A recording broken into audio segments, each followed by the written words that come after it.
Buddy Puco's on the phone. Joey. Hey, man. Hey, so you're out of the slammer. That sucked, too. It's good that I'm out and I'm home, but that sucked. I thought that wife that you had was pretty hot. She is beautiful. She is. Thank you. Vanka's beautiful. Yes, she is. Yeah, I mean, I'm actually seeing pictures of her. She was hot, but then she dumped your ass when you were in jail, which... How that does hurts. that happen? That hurts. Well, no. She didn't dump my ass while I was in jail. She waited till I got out. Yeah. You mean you thought you had a marriage right up until the day you got out? Yeah, actually, she's a great girl. She really is, and it's just like, I guess she just told me she needed a change, but she wished she needed a change. What kind of change? What kind of change? She got a real man like you. And real man, yeah, just got out of the slammer. Do you think she ever gets afraid that, like, Amy Fisher go berserk again and shoot her in the face? I don't think so. I don't think that's going to happen. But not unless you order it. Who was that, Artie? Yeah. I didn't even know he was still on the show. That was Benji. Well, you don't get it in. You don't get it in the joint. No, we don't get it in the joint. Joey, by the way, was most recently in prison because he had a few bullet casings in his house, and as a guy on parole, he's not allowed to have bullet casings in his house, and I guess the cops somehow ended up at his house and found Why were the cops at your house anyway? First of all, I've never been on parole. Oh, what are you on? I was on probation. Probation, okay. There you I had go. a 5-year run on probation. So after a year, every month, probation department would come to the ranch and they just do a probation check, make sure your life is on track and everything is right, and make sure you're not doing whatever it is you're not supposed to do. And honestly, I hadn't left my home in a year. I was home and just doing my thing. That's what's great about this country, that we have the resources to check up. Sit at home though. Yeah, but and also to check up on people and make sure they're behaving. Yeah, well, LA was much safer with me off the street and in jail because it was much safer because we noticed the drop in crime. But seriously, Howard. So what happened? You got out of jail. You come home, and the ex-wife, the wife. Let me back up a little bit. First, with this probation violation that landed me back in there was ridiculous because in 2003, when I got arrested for the insurance deal, they had 100 ATF agents that rolled my house at 6 o'clock in the morning. It was like something you see, on television. You don't really think it's ever going to happen to you. And when it did, they took a shotgun. It was an old family shotgun. I think my mom used it to shoot snakes in Florida. And it had a box of shotgun shells that my son Paulie bought in like 2001. Now I got arrested in 2003. So they took the gun, and really, I honestly thought that they took the shells. Why wouldn't they? These were the same shells 2 years later, that when they did a probation search of my house, they found them, and basically that's what put me in jail. And we even proved that I had paperwork that showed when I bought them in 2000, when Paulie bought them in 2001, where they were purchased, the shell casings. We tracked the VIN numbers on it, with the ID numbers. You were a victim of circumstance. Well, actually, yeah, and I'm not bitching like, I didn't do it, I'm sorry. You went and you did your time. I had to take the year, so I went in and did it. It was hard, man. It was a bitch because, like when you get in trouble for something you really didn't do, and it's like, God damn it, So I didn't do anything that bad. But wasn't he sick, too, when he went in? Weren't you sick? Yeah, I was real sick. I'm still sick, man. I'm down right now 50 pounds. Sick from what? What's the matter? Artie still with the show? Yeah. Actually, I wanted to say that a couple of months ago, I was in L.A. I did the Jimmy Kimmel show, and afterwards I hung out with your son, and he's a great guy. I actually had a blast with this kid. Yeah. Paulie's he's really a good, he's a good son. How did that kid turn out normal? I don't know. He's the anti-Joey. You know what does he look like Joey? A little bit, you could tell. Yeah, I mean, and he's normal. Yeah, after the mom gets shot in the fucking head. Yeah, I gotta say he seems normal, and he's a really good kid. He's got a great energy about him. And what's he do? He just we had a lot of fun together. Thank you, Artie. I really appreciate that. And both my children are really, really good. Good kids. for you, Joey. Well, good for you. What are you saying? Good for you, Joey. Joey was away most of the time. Oh, that's right. Thank you. All right, good for your ex-wife. They must have done something right. I mean, he's a good kid. You could tell. Thank you, Artie. Now I like you again. No, I'm being serious. It's the Actually, truth. he looks more like you, Artie, so I don't know. Yeah, a lot of people asked if we were brothers. Is he a heavy-set kid? Well, not heavy-set, but he's got the Belushi look to him. Yeah. I see. Well, all of us do. Yeah, definitely. Remember, Joey, Artie, you're the young me. Okay? Yeah, Joey, right. let me understand something. So you get out of jail. This hot wife, was she cheating on you when you were in jail? You know something? No, I don't. I don't think so. I really do love her a lot. Did she visit regularly? Hey, you know something? You know what I forgot to ask you guys? What? Is there anybody else on the line? You're supposed to get David on the line? Where's David? Oh, is that your buddy, your producer? David One is of them. trying He should to be on the line. Oh, okay. I put see. something He is together here. again. Oh, that's right. We can't interview Joey without David. Right. Hey, David, you there? Yeah, I'm here. Okay, great, man. Good.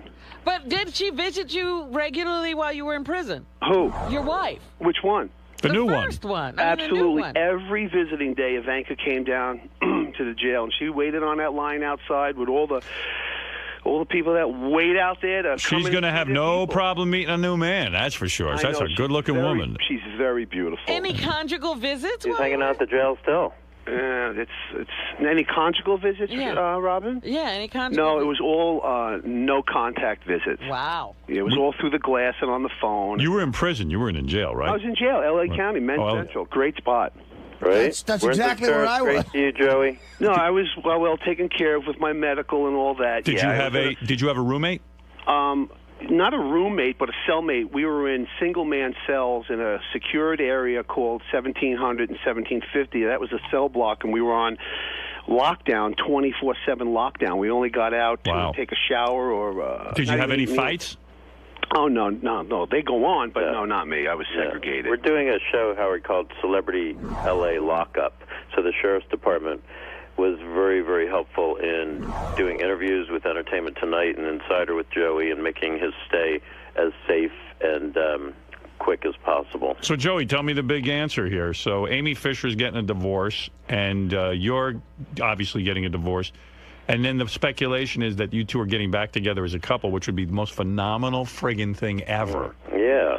You got to do it. You got to do it. You know what? And you've said in the paper you've had contact with her. What kind of contact? On the phone.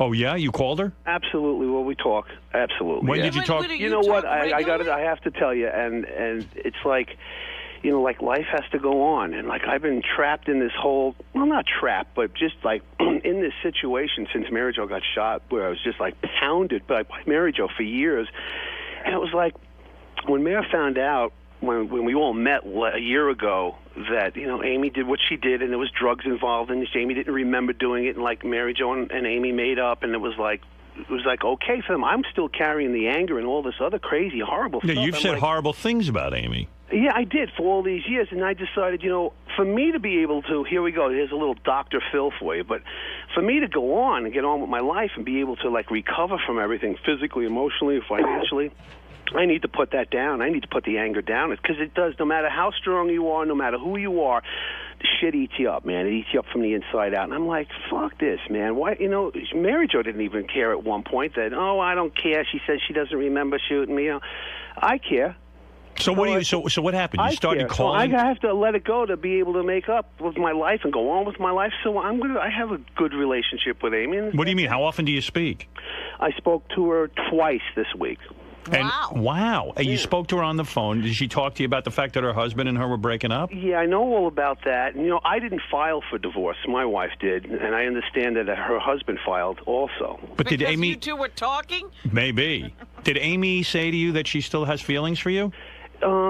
You know something? We talked a couple of times, and I'll be in New York next week, and I'm going to definitely go to dinner and just, you know, I owe her an apology from the way I acted the last time that I saw her, and I'm not defending myself to the point, well, I was sick or any reasons why. Wait a second. You're attracted to her still, aren't you? You want her. You know what, Howard? Honestly. Listen, it's just me and you on the phone now, right? Right.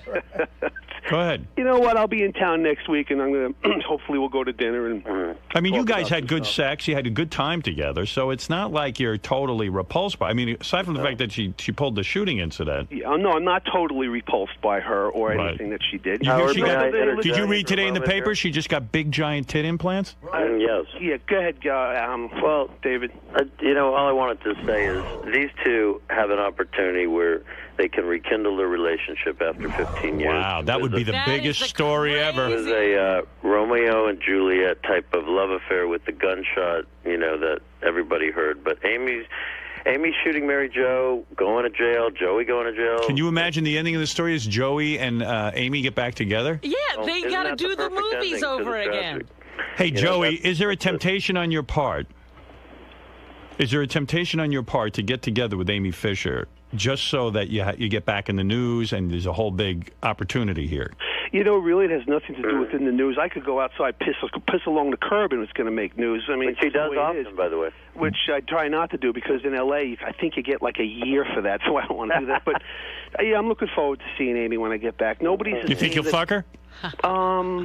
Honestly, you want to, don't you? Nobody's the same. You know, everybody changes as time goes by, and you know, she's not the same person she was, 10 years ago, 5 years ago. Nor is any of us. But they describe in the newspaper that her body is exceptional. She has a Playboy Playmate. In fact, they're saying she might even become a Playboy Playmate. That's right. Are you for sure? Yeah, we are. Oh my goodness. Will you be posing with her, David? Yeah, I will actually be posing nude. Because you say we are doing Playboy. Well, you know. Are you managing her as well? Yes. Amy's going to be in Playboy. And I'll be doing it with her. David, has this been orchestrated by you to get more interest in these two? You know, you couldn't orchestrate this story. Either these two, timing is right. They're free finally. There's some opportunities. I think things have to be life-changing. Have you told Joey he better close the deal with Amy in order to make this thing happen? I don't have to. I mean, these two have chemistry together. What you're going to see over the next couple of weeks is kind of like a Truman Show, and we're going to chronicle some of it. Oh, it's a TV show. And I think it'll be fun. Wow. It's a TV show. Wow. Listen to Robin. Oh, yentering on everybody. Stop it. Wherever it goes, it goes. It's going to be, it's going to be all right. Please. She's a professional yenter, you know. She gets paid to be a cute yenter. Yeah. That's right. Yeah. Joey Boots wants to say hi to Joey Buttafuoco. Go ahead. Who does? Joey Boots. Joey Boots from Massapequa, Long Island, your hometown, Joey Buttafuoco. Hey, Joey, I want to tell you right now, you're the most disgusting, vile human being. I wish death on you. I hope you fucking die. You know what? To fucking do this, to try to stay famous, which is all, that's your agenda. Your agenda. Gorilla. Your agenda is to stay famous, man. So you're going to take the mother, you're going to go out with the girl. You're going to go out. Who is this No. You're trying to hook up. You're trying to hook this asshole. Just answer. It's Joey Boots, for Christ's sake. You're trying to hook up with the woman that shot the mother of your children. What about that, Joey? He's worked up, but what about that, Joey? How can you go out? Who was that guy? Joey Boots, for Christ's sake. He's Who the fuck is he? The Joey Boots you don't know? I don't know who He's in the Whack Pack. Oh, it's that guy. Listen. Did he ever get through the 6th grade? Joey has a good point. He's saying, he is. how can you start having sex again with the woman who shot the mother of your children? You know, I'm going to go have dinner. Yeah, I mean, maybe Joey Boots has sex on the table. Maybe some clams. We were thinking clams. I mean, your son is going to freak out, and so is your daughter, that you're having sex with Amy Fisher. Well, you know what, man? We thought some pasta, maybe. I don't know. Yeah, I have no idea, man. No, seriously, Joey. Come on. You got to think this through. This is a major thing. You think? Yeah, of course right, it is. Joey. Well, you know something? He is right. I'm heading back to New York in a little bit. My life's going in a different direction, whatever it is. You know, you're going to see these guys on the cover of People magazine. We're going to do Letterman. We're going to do Letterman. Well, how do the children feel about this buddying honestly, up with... if Mary Jo and Amy can sit down and not even hash it out, but talk out what they needed to talk out, and Mary Jo can forgive her, you know what? What's your tactic? What happened to Hello? Joey. He's gone. No. David, you there? Else, everybody else is making up and going on with their lives. I'm entitled to do the same thing. Joey, what's the plan? You want to go to bed with her? I lost everybody. You there? Oh, our phones went dead. Yeah. Completely dead. You should see what's going on. Hey, Joey, you there? Everybody got disconnected. Hey, anybody Nobody can hear anybody. Wow, the whole... Maybe they'll call back. Let's listen in. Let's hear if anything else happens. We get some inside information. We got disconnected. Hello? I think he hung up. Hey, guys, the phone system just died. Yeah, we know the whole thing just crashed. We're checking on it. That would have been great if he just said something like, Amy, you can keep blowing me. What do you guys think? I'll go around the room. All right, first Fred. Is this just a huge publicity stunt orchestrated by David Krieff? Yeah, David Krieff is definitely behind the whole thing. And I really feel badly for Mary Jo. I mean, she's taken more shots on this as the phone being dialed up. I feel bad for her and for her kids. Joey, I think, is like totally lost. Robin, is this a publicity stunt? What's going on here? Yes, there's nothing going on. They're just doing this to get back in the press and to create another TV show. Artie, what do you say? It has to be. I agree with Robin. I mean, as low as a human being can go.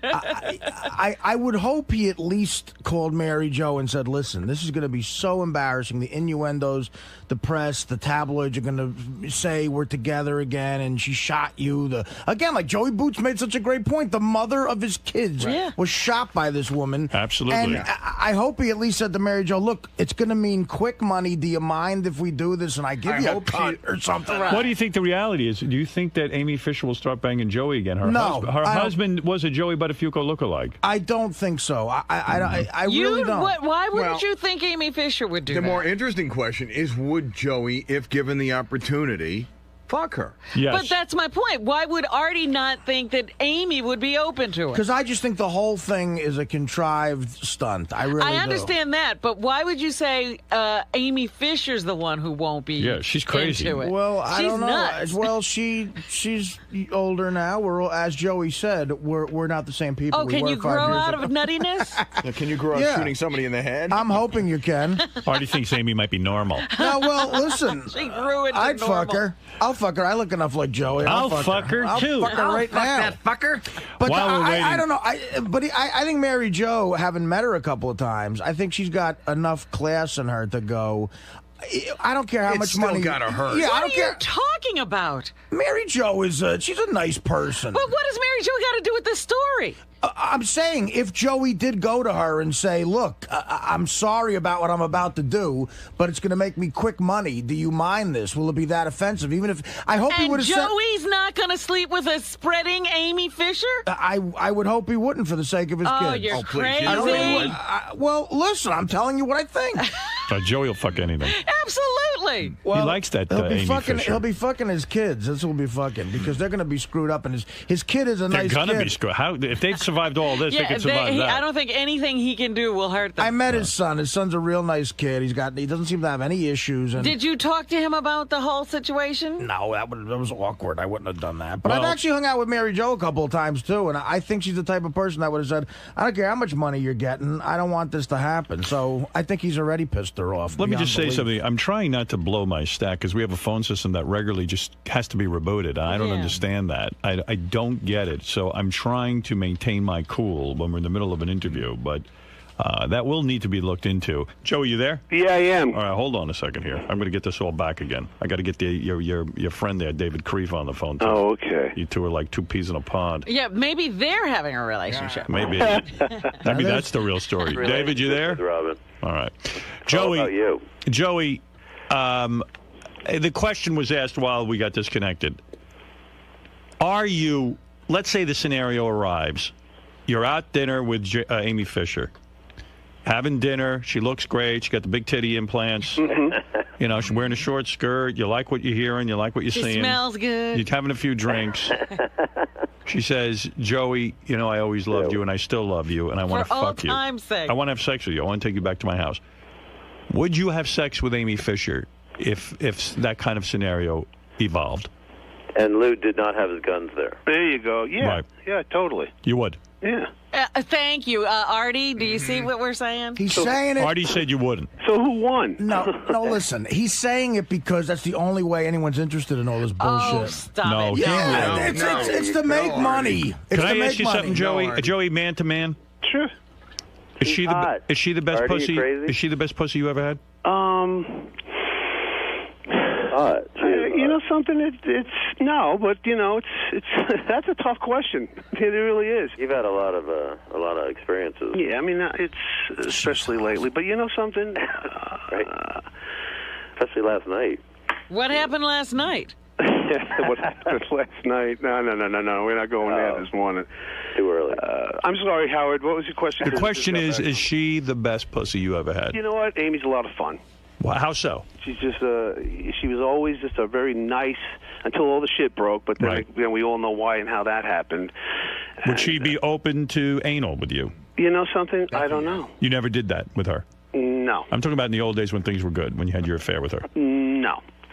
But were she things ever good? I mean, the old days, things were pretty crazy. Well, no, there was a time when he had good sex with her. Yeah, well, for a long time, but, you know... But, Joey, what about the fact that she accused you of being her pimp and that, you know, and that was all heavy stuff? You know something? Yeah, there was a lot of stuff being thrown out there in the early days, you know, after the whole shooting incident, and orchestrated, of course, by the attorneys. Well, wait a second. Doesn't that scare you? Even my attorneys were telling me what to say. I was never involved in anything so like this. Joey should have a pimp based on his... You know, there was so many things said. Honestly, I mean, everything from the pimp to her life with drugs and her whole way of life, and that I gave her the gun and I was responsible. So I'm saying, aren't you afraid? No, because you know why? Honestly, we spoke about this, and then it blew up into a rage or what have you. But you know, she actually, you know, told me she never remembered shooting Mary Jo. Like, she doesn't remember a lot of All things. right, so you don't think she's crazy? I don't think she's crazy. Wow. I really don't, honestly, and that's coming from my heart. I really don't. Do you have nicknames for each other when you were on good terms? Did you have lover names? No. Never. No, but honestly, like today, look, you know, I know. Honestly, to answer your question, I don't believe that she's crazy at all. Wow. Have your kids weighed in on this, Joe? Do you think your kids are going to be pissed if you start a relationship with her? Probably. Yeah. You don't care about that? No, I do care about that, Artie. Well, how are you going to deal with that? Well, he won't see his kids. I'll deal with it when it comes to Artie's so serious. No, this creep you've latched on to, David Krieff, whatever his name is trying to promote the fact that you're going to fuck the woman who shot your kid's mother. You're on Jimmy Kimmel and you're not on the Tonight Show. Huh? I'm not on the Tonight Show because Jay Leno's a fucking asshole. Right. He's not a Letterman. No matter what you say, Artie, I love you, man. You're not even funny, Artie. What? You're not even funny. Dude, you're a creep who's trying to latch on to Joey to try to get him, to try to promote, to try to get him. Right of your life, and Howard Stern. Without Howard Stern, you're nobody. Nobody gives a shit about you. Guess what, dude? I had a career before I was here, and I'll have a career in show business. Well after you're fucking dead from creepiness. You're not on my list. We got cut off again. David hung up. Yeah, David. I didn't hang up. I'm here. Still How did you hang up for Artie? No, dude, you're just a weaselly parasite creep who wants to try to get this guy to make money off promoting he might fuck this chick who almost murdered the mother of his kids. Good for you. You're a creep. You're a creep. You're the worst. I am not. I'm no creep. Wait a second. How did we get into this? I don't know. I was talking to Joey. I'm trying to get to the bottom. It just makes me sick when this guy's like, I go like, why would you fuck Joey? This guy's like, ugh, she's hot. The guy has no concept of love, caring, romance, nothing. His biggest claim to fame is to be with Howard Stern for the rest of his life. What's your claim to fame, douchebag? Why don't you fucking check What's wrong with being with Howard Stern? Yeah, what's wrong with being with Howard Stern? Is that a problem? But, you know, if you were funny, it would be better. Well, Howard, why am I on the show? Because you're funny. Right, yeah, okay. Sir, what's your claim to fame? Day, bro. All right, let's find out, though. One question I have. Yeah, I mean, aside from your feelings about David Krieff. Right. I met Joey's kids, and I feel bad for them. Yeah, that's his problem. He met a kid, and that's the end of it. Oh, he met a kid. He met Joey's kid. Yeah, I met a kid. Hey, can I tell you something? A kid who you don't give a fuck about, you don't right? know crap about this story. What? You really don't. And you're just talking out of your mouth. It means nothing. You don't know any facts. What don't I know about it, Dave? What don't I know about it? You don't know about the probation violation. You don't know why he went to jail. You don't understand why he's out of jail. You don't understand. What does that have to do with anything? What does that have to do with anything I'm saying? You talk like as if you know this stuff. You've done no research. You don't know anything. What don't I know about the Buttafuoco saga that you know? Howard Stern. That's what you know. What? Just be funny, man. That's what you get paid for. I'm not. No, I get paid to talk on the radio. And right now, there's a lot of people laughing at the fact that I'm pointing out that you're a fucking creep. Well, I think everyone already listens to you every day and knows that about you. I only show up once in a while. You're a parasite leech. Well, you guys obviously you have some previous history maybe that we don't know I about. never met David Krieff. I mean, David... Let me tell you, I'm in the comedy business. I'm working on huge film. Howard knows about it. Nobody knows who the fuck you are. Yeah. No, David actually does have a... You evidently do. He does do some film work. What are you doing? What are you working on? What are you working on, David? Right now I'm doing a wonderful project with Susan Lucci. It's a Sopranos... Sounds funny. Where she's the lead. She is the Sopranos lead. It's called Mafia Wives, the Antoinette Giancana story. It's a sequel to Mafia Princess that was on 15 years ago. That sounds hilarious. Everyone's been waiting for a sequel to that one. Well, once again, David, tell him that's as anticipated as Jaws 2 was. David, tell him about your previous work. Yeah. David. Hello. Hello? Are we gone again? Where's David? Joey, you there? Again with the phones. Motherfuckers. Hello? Cocksucker. Howard, they're still there. Will says Joey's still there. You didn't put him on hold, did you? No, I didn't touch a thing. You didn't touch anything? Joey, you there? We had can't to call talk to Joey them. back because his phone got disconnected. Well, then where's David? Where's David? David, you there? What the hell is going on today? He and Artie were bonding. You guys were really going at it. Getting along well. I don't know. Something. But he's on the right track, by the way. I can give you a fucking list of who he's booked as guests on the show. But wait a second.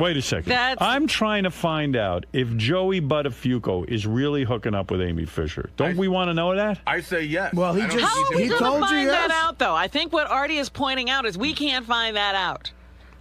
This is crazy if he gets back with 'Cause her. it's- I think if he If it's- does it, they'll both tell us. If it's just for the TV show, it's not real. I don't know what's going on. All hell's breaking loose.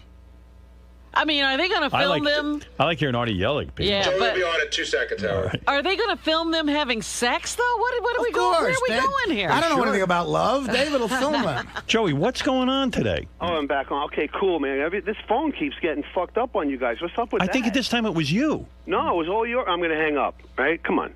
Hey, you know, Artie, no matter what, I think you're hilarious, and we always had fun, and so that's all Joe, I can this tell ain't you about that. you. It's about the kid that I met. That's your kid, who's a nice kid, who I Yeah. think you're going to hurt by this. Yeah, well, Paul, he's not a kid. He's 27. You know, he makes his own choices and decisions. Hello? in life. Jeez. I'm gonna. What is going on? And David's on there. Wait, David, you there? Yeah. Yeah. We keep losing Joey. Did your phone disconnect? My phone has get disconnected 3 times. So it's got to be us then. Yeah. I mean, I haven't hung up because of Artie. Trust me that. No, Right. we know, sir. Yeah, we don't know. We're having trouble, and I just lost Joey Your again. layer of sleaze is way stronger than that. Listen, pal. Maybe you and I will meet. There he's Oh, gone. he's gone. He can't even make his threat or his offer of a Fuck duel. me with this phone system. Well, you are. I'm fucked. I'm getting pissed now. That was getting to be fun. I wanted his threat on tape. Yeah. Well, you got half a threat. If anybody's worried about XM and Sirius merging, I think it's necessary because we can't afford a phone system. Do you want to make? We're, yeah, it's a. Let me tell you something. I'll tell you what I'm going to do to you. It might have been divine intervention for that guy, because if we ever met, he might have an Adirondack coming out of his ass.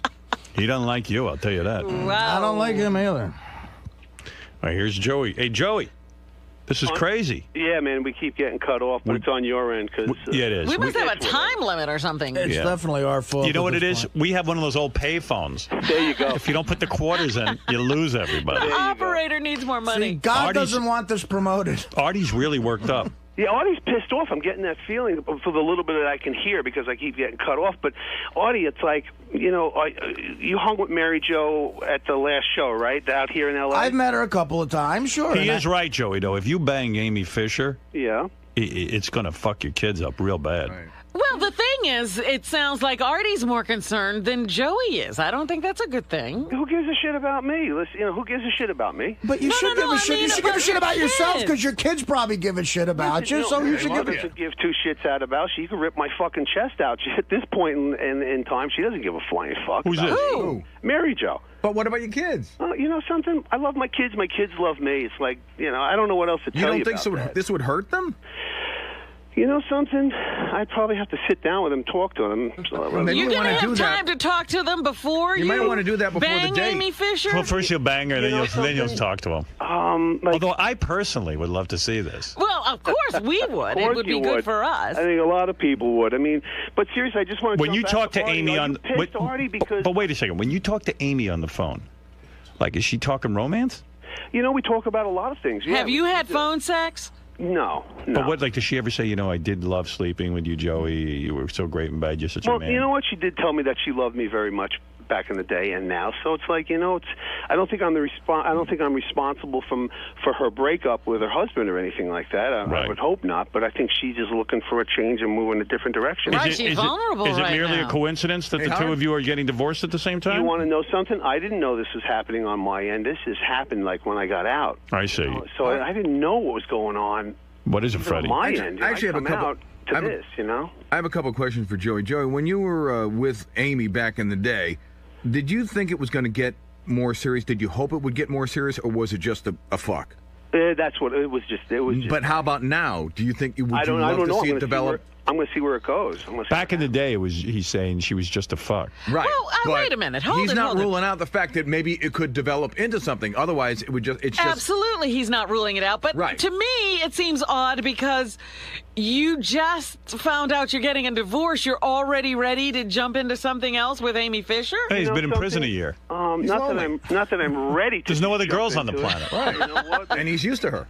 By the way, Joey, have you had sex since you got out of prison then? Yes. You have? Yeah. Oh, wait, David's back on the phone. They can't talk about it. Artie, David's back on the phone. He was in the middle of threatening you. We're sorry about the phones. What was the threat, David? Get to the get point right where back you're to going to shoot him. Continue your threat, Dave. What was the threat? I don't know. You were saying, do you want to meet? Hey, buddy, if I ever get... maybe he wants me to be in the next Mafia Princess movie. Maybe it's all I can tell you is business this. meeting. I have heard that you have sparks of genius. I just haven't seen it today, that's all. All right, dude. You know what? I said my piece. As a matter of fact, this little argument's probably going to get you more press because you're on Howard's show than anything. Listen, I'm not here to get press from me. I'm excited about Amy and Joey and their... That is exciting. That's what I'm here David is very excited about Amy and Joey and Mary Jo. He's been excited about them for David, a long why time. are you excited? Amy, Mary Jo, and Joey together, they said that would never happen.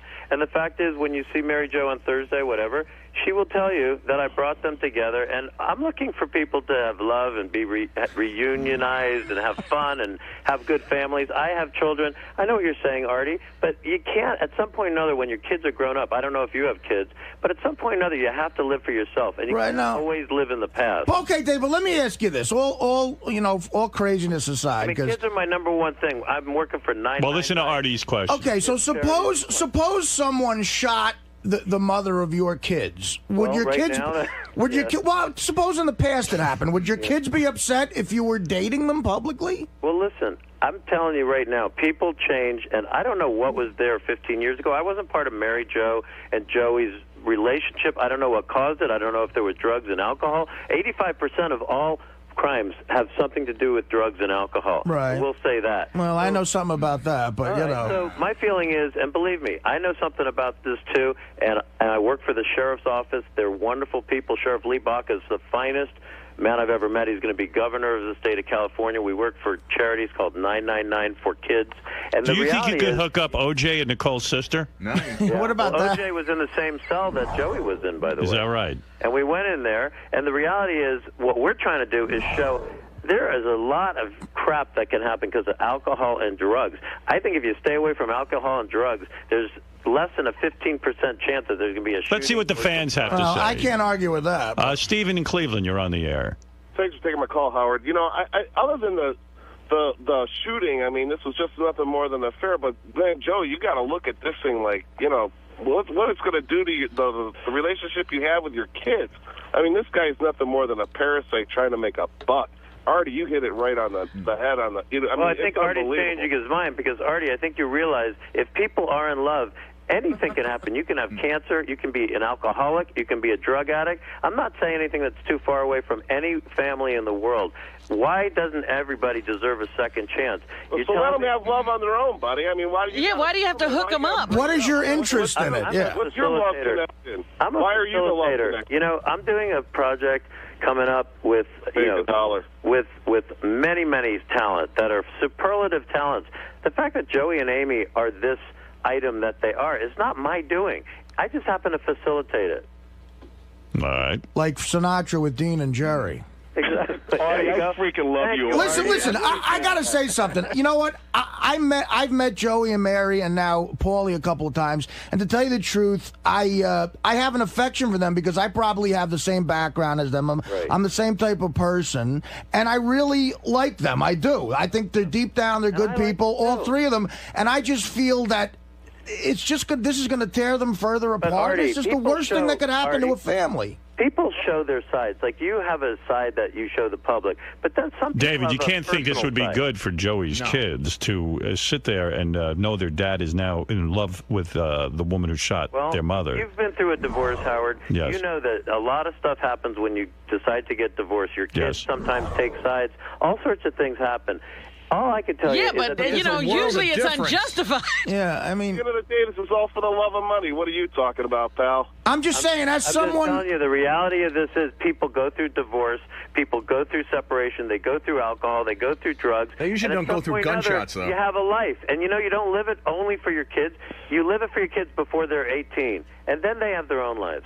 Oh. Yeah, but a lot of this stuff is history. Howard? Adam, you're on the air. Go ahead. Is the guy from Cleveland still? No, now there's a guy from New York City. Go ahead, Adam. Hello? Yes. Hello? Yes, Hello. go ahead. Hey, Joey, man, I got to give you some advice. You need to stay away from her. Not for anything else for your kids, but for yourself, man. She is so stupid. I used to live across the street from her. I just moved 6 months ago. She is so stupid, she'll get you arrested for doing something stupid. She is not stupid. You're wrong. Really? She's a very you sound like an idiot, but she's a smart girl. Oh, really? Okay. Let's see. You're an idiot. She's smart. She drives David. First of all, and she's hot. I want to hear this guy. Let me hear this guy. I want to hear this guy. Seriously, first of all, her husband spent all her money. She told my wife and her girlfriends in the neighborhood. Nothing left. Gone. We don't know that. Okay. This is hearsay evidence. Joey, don't worry about the money. It's not there. You have to start it all over again.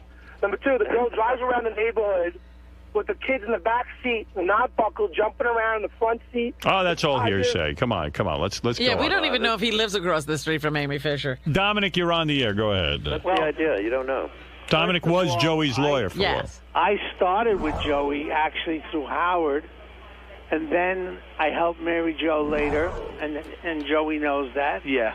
And then I helped Amy get out of jail, so I kind of was there from the beginning to the absolute end.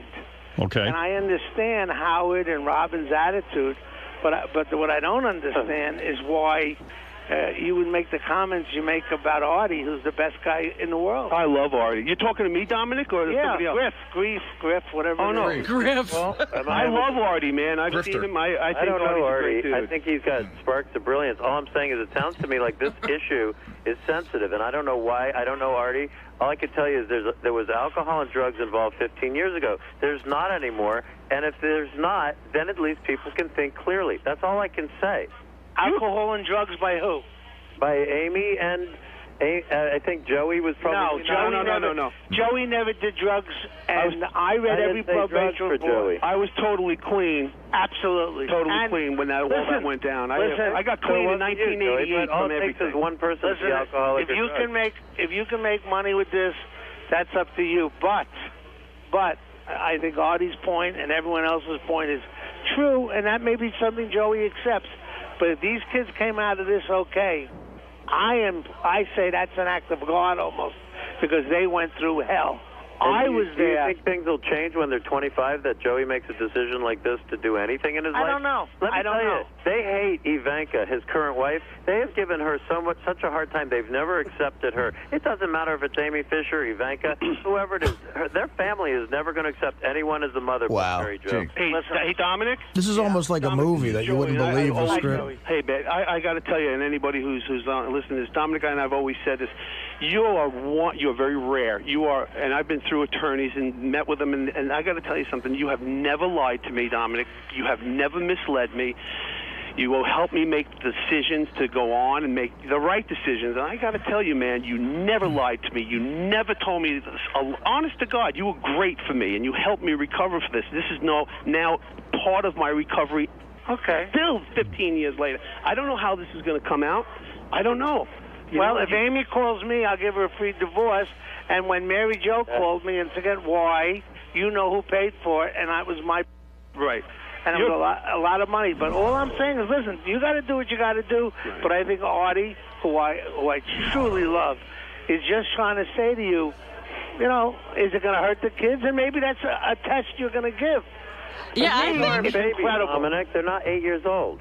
Well, I'm not saying I'm right or wrong. Well, it doesn't matter if a kid is 8 years old. If a kid, are you telling me that at some point or another you don't? Well, listen. There's a billion women on the planet. We're talking about. There may or may not be We're talking about reasons. specifically the woman who shot and there's Mary their Jo. mother. Listen, you want to know one other thing people are forgetting that she was underage when he was having sex with her, so there was another act of victimization going on. Nobody wants to listen to me. You guys are doing a great fucking Listen. The thing is, you know, I never met Joey's daughter. Joey's going to fuck Amy Fisher. I hear it in his voice. He does not. He's hell bent on doing this. But after I met his son, I'm hearing that now they're going to just put the two of them in a house and see what happens. Right. That's crazy. Am I right, David, or not? You are brilliant. You're the only one that makes sense on this show because to me, you understand this show. Oh, you're nuts, David. I'm going to get on Artie's side in a minute. Yeah, well, I mean, listen. I mean, people make money off snuff films too. Really? I don't know why I'm so smart, but I'm telling you.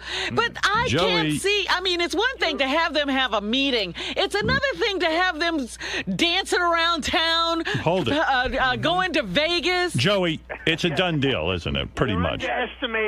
You're underestimating Amy. Amy has 2 kids. Hold it, Dominic. I didn't get an answer. I didn't get an answer. She's a great mother. I don't think she'll do anything to harm her kids. Joey. And if you two can put a show on. I got to have a word in here. Joey. I agree with Dominic. I really do. Joey, you're going to have You've sex. You've always been the voice of reason. Wait. And God bless you, and I love you. So what do you agree with? He's saying not to have sex with this girl.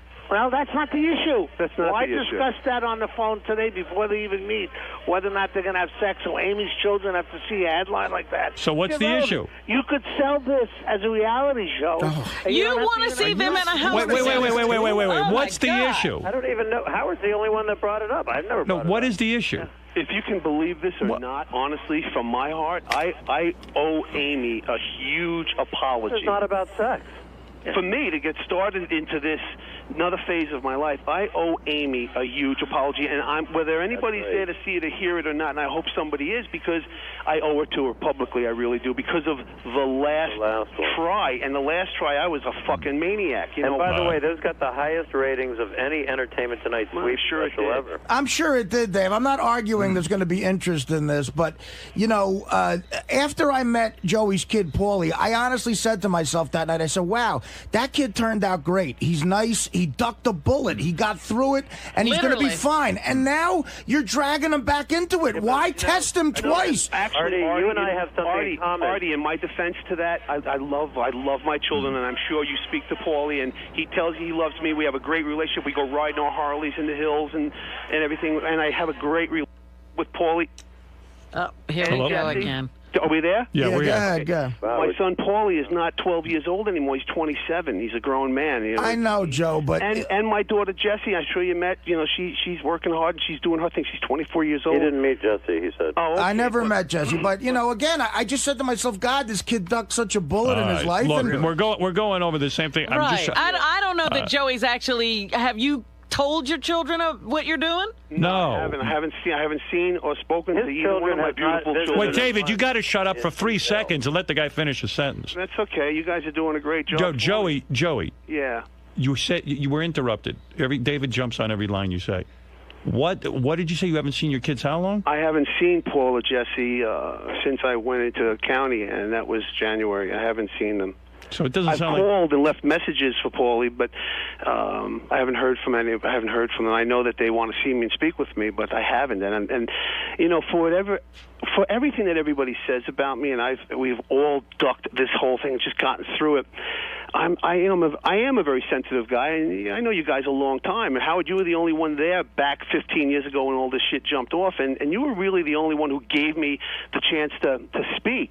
Honestly, you really did. You know, all right. So all right. Well, everyone's just saying to you, better think this through. I haven't seen my kids, and I really need to. But I just got out like 8 days ago, and I'm dealing with so much. There's something wrong here between you and your kids if you haven't seen them for that long. So I would think real hard about whether or not you should see Amy Fisher. I have a question. But on the other did they hand, visit him in jail? No, he said no. He hasn't seen them. No, I didn't want them to, guys, because it's a real shitty place to be, even for the people who come to visit inmates. It's a bad place to be. All right. right. Thank you, David. And David Krieff. Yep. Joey Buttafuoco, thank you. And keep us posted on what happens now. You got it, man. All right, very Listen, good. guys, honestly, I hope everything turns out all right. I really do. Thanks, Artie. Thanks a lot. Thank you, guys. Bye, Robin. Bye. Bye. All right. Bye, Howard.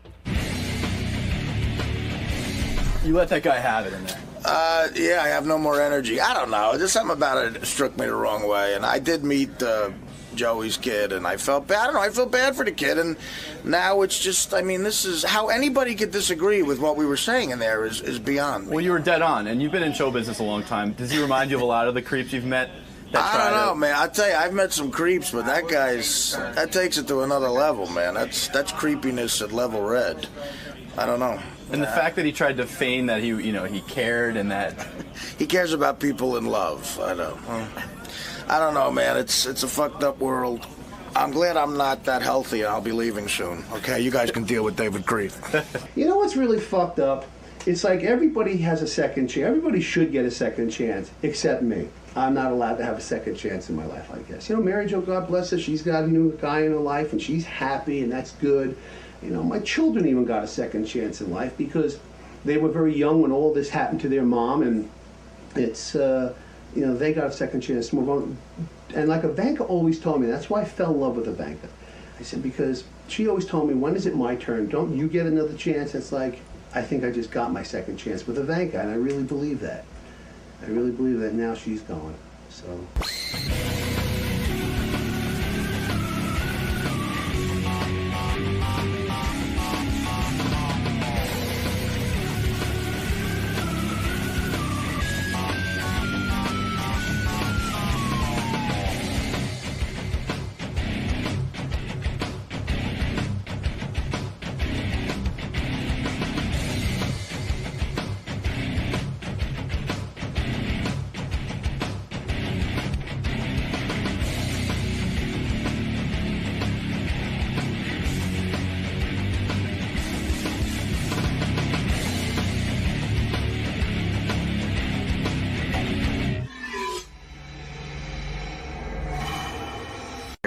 Lady in the water, and God knows what's going to happen, and I already regret it.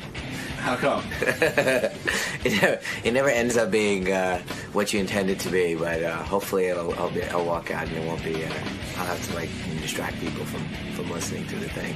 And you're usually a pretty good sport with Howard. He likes to joke around with you a lot, likes to poke fun of you.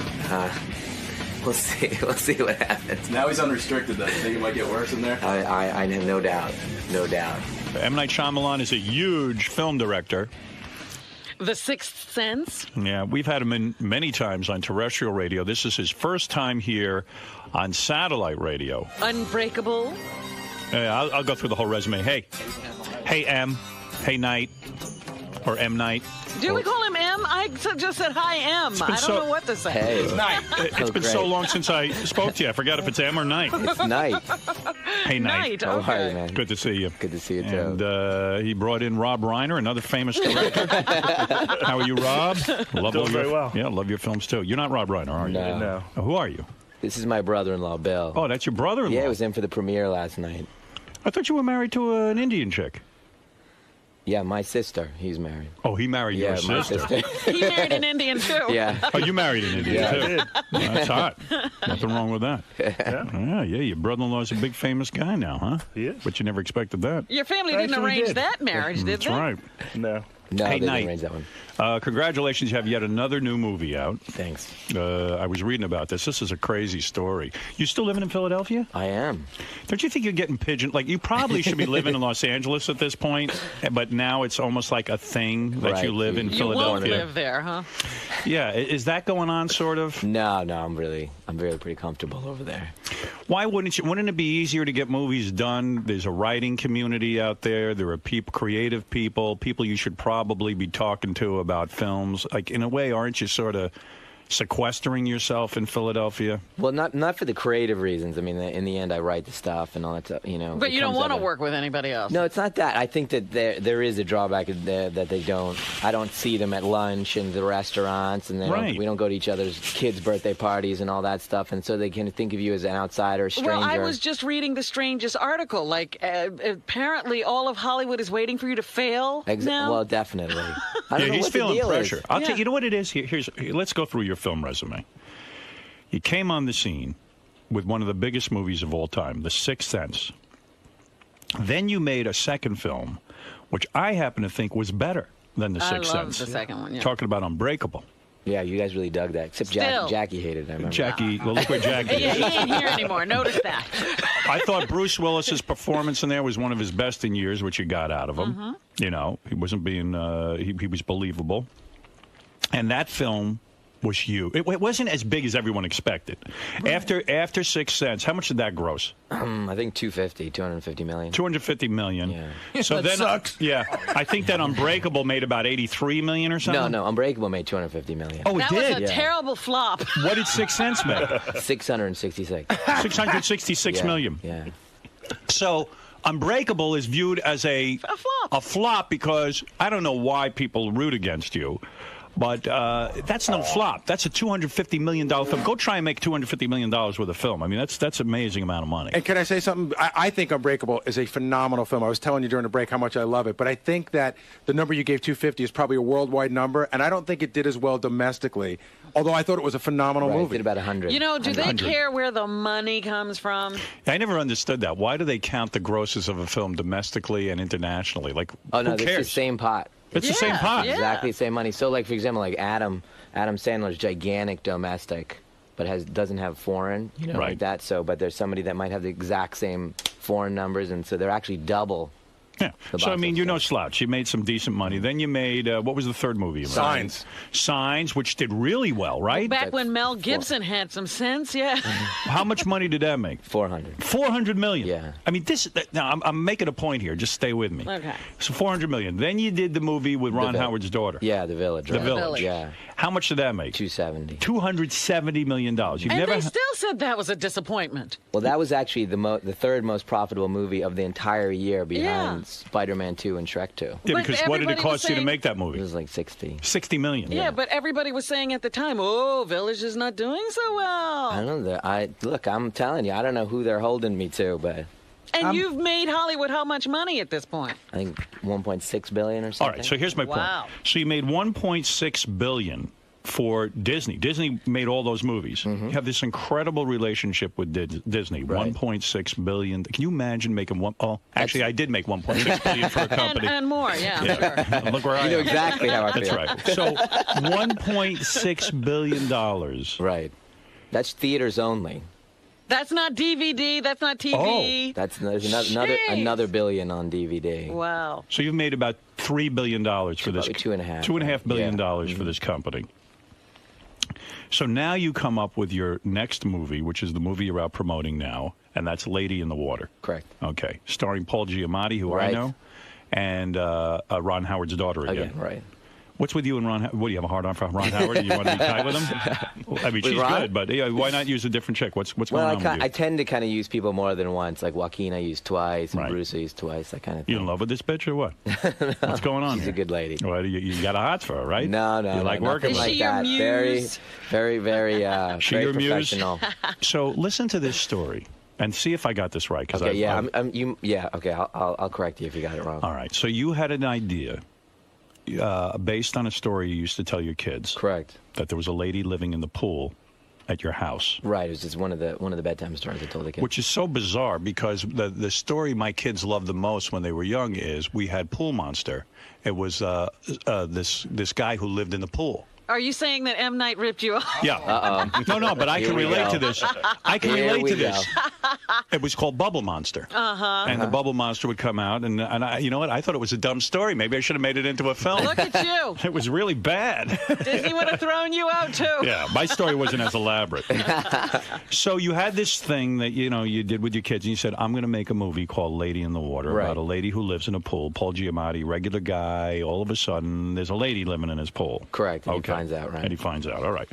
So you write the script and then you bring it to Disney, right? Right. Your partner for so long in all your films. Okay. Do you have a deal with them where you have to show them a film first? I mean, not actually. Generally, no. On that particular one, I did, but I have always showed them give them, just kind of a moral thing, just kind of come in. You didn't have like a certain on number that particular of one. deal? On that one, I particularly did, but none of the others, and I did it anyway. All right, you were contractually obligated to show them. Show it to them. Okay, so you write the script, and it's upon completion.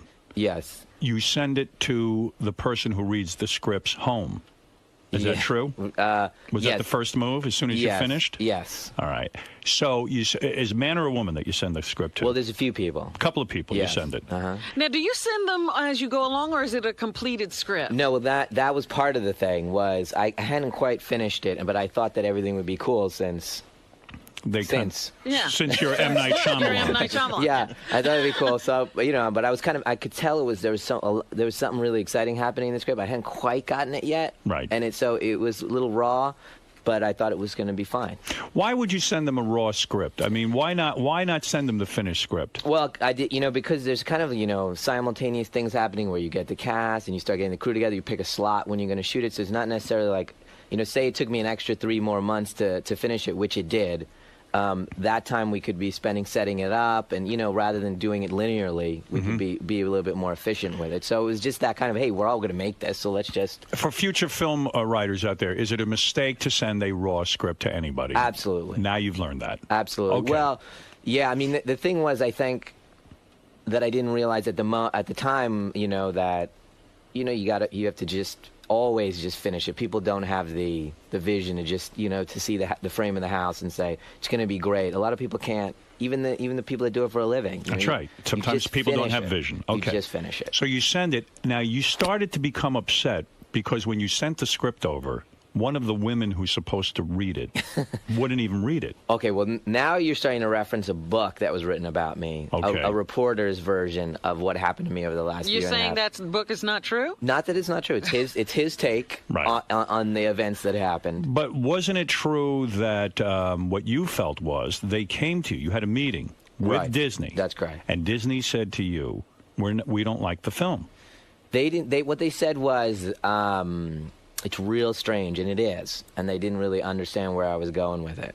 That sounds interesting to me. Isn't The Sixth Sense real strange? Isn't The Village real strange? Yeah, they're all, when you start to get that, that's the thing that I started bringing up, which was that this has always been the issue, which is, I'm not typically conventional, and the things that aren't conventional have always been an issue. Mm-hmm. So Unbreakable at the time was a big conflict. So when you wrote the film, and now you have a meeting with Disney, Disney said, we don't think the film is ready to go, and we don't want to put money into this thing. No, actually, and you left the meeting and cried. Well, what actually happened was, I have a final cut and all those things, and I just never ever want to use that power, because it's if you're pulling the gun on somebody, then. You like to be collaborative. By final cut, you want to be supported. You could override the studio's feelings on any film, on anything, but you like to be a team player. Yeah, I mean, it's not, I'm not in that place where I don't want to, I won't do a good job. I just won't do a good job. So when it was playing out like that, and I just realized that they had, just didn't see it. Or the thing, I guess the way I interpreted it, and it's just my interpretation, was the things in the movies, the 4 movies previous, that were unusual and unorthodox were the things that were, God, if you just didn't do that, we would have made another $100 million, or we would have made $1 billion.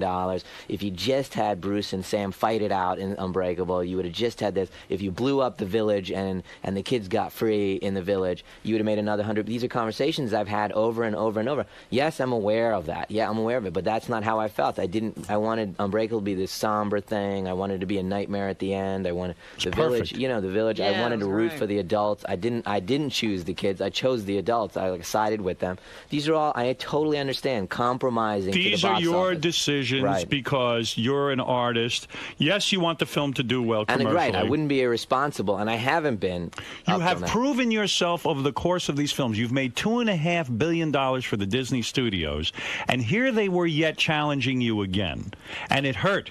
It definitely hurt, because I felt like this movie, Lady, was going to be kind of like this for you, kind of the beginning of a new thing where I was not going to play by the rules. And I literally was saying to them, you know what? I have the opportunity with the audience and everything to just play like an independent filmmaker on a mass scale. My movies get released. This movie's getting released on 9,000 screens around the world on a mass scale, I can make independent movies. And these aren't typical Hollywood films, is what you're saying. Yeah. A lot of these should have been maybe independent films, but because of your success, now everyone's meddling. I mean, you even wrote the Stuart Little screenplay. You would think that that would mean something to these guys who have written nothing their entire lives. You know what it's like? What is it like? It's like the show Columbo. And How do you figure? Let me tell you why. All right, go ahead. The cops always disagree with Columbo in every episode. Every episode. In every episode, Columbo's always right at the end. And you'd think after 3 seasons of Columbo, the other cops would say, you're fucking brilliant. Right. You think in the 4th year they'd go, Columbo says this, so it's right. Right. You want to watch the TV. Yeah, but no, they have to disagree with Columbo in every fucking show. What have you read about this, Artie? You seem to be very aware of M. Night Shyamalan's career. Well, I want to make sure that he's on the right page with this too, because he mentioned that this is a reporter's idea. But I read the article, I believe, in Entertainment Weekly that just came out. Now, do you agree with that or not? Well, that's excerpts from the book. That the reporter. Yeah, that book, though, they're claiming was so authorized. I know. You know why they're claiming that? Did you cry when because Disney... the reporter actually dug me. Oh. Right. After spending a year and a half, he actually dug me and sided with me on this subject, and so he must be a sycophant. He must have just written whatever you said. As the New York Times review didn't say, oh, Knight has a sycophant. Oh, great. So it's only legitimate if they hate you. You can tell the guy liked you. Did you cry? You know what? I did. See, I knew what was going to happen. I knew when I was sitting in... what? Somebody's Cold-hearted bastard. Yeah, give me the music. Give me Robin's music. Why did you cry? When Disney sat with you and your agent in a meeting, and they did not have confidence in Lady in the Water. Who was at the table when you started to cry? Well, there's times in your life. Come on, seriously, No, you didn't cry in the room, did you? No, not then. What happened was smart man. No, I understand. It was emotional because look, I could have easily made 30 movies for Disney, and we could have gone, Are you saying you'll never work with them again? I don't know what's gonna happen. No, I'm not saying that. But what you're saying is Disney, when Disney saw that you were upset, they said, you know what, Knight, fuck what we think. We're going to give you $60 million. Go make your film. Right. You said no. Right. I see that you guys do not have faith in my new film. Right. You don't have faith in me. Right. I'm going to someone else to make this film.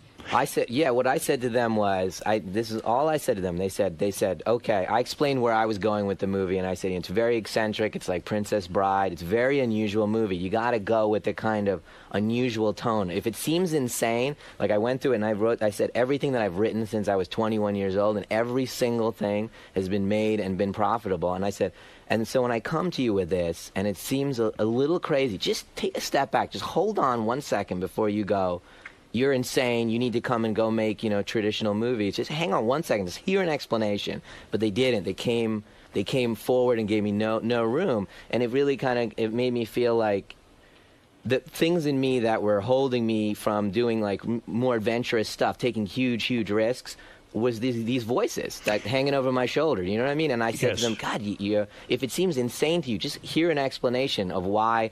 I'm sure, again, all the great comedies and all that stuff seemed insane at the time. I would rather you take risks and miss once in a while than to feel completely stifled and go to the cookie-cutter movie-making thing. Yeah, do you think they'd be ready to go out on a limb with you? Right. Who are they going to go out on a limb with? Well, they didn't think it was going to end that way. So they thought they were having a dialogue, but... But you put your foot down and you said, that's it. I'm not going to make the movie with you. And what did you do? As soon as you said that, every other studio said, that we're dying to do business with you. We'll give you the money. Right. And again, just to clarify what happened there, what happened was when they offered the money to make the movie, and it was very kind for them to do that even though they didn't get it. You know what I mean? It was as a situation where I said to them, and I said it to them right there, I said, I will make a bad movie for you. If I look in your eyes and I make the movie for you, I will make a bad movie.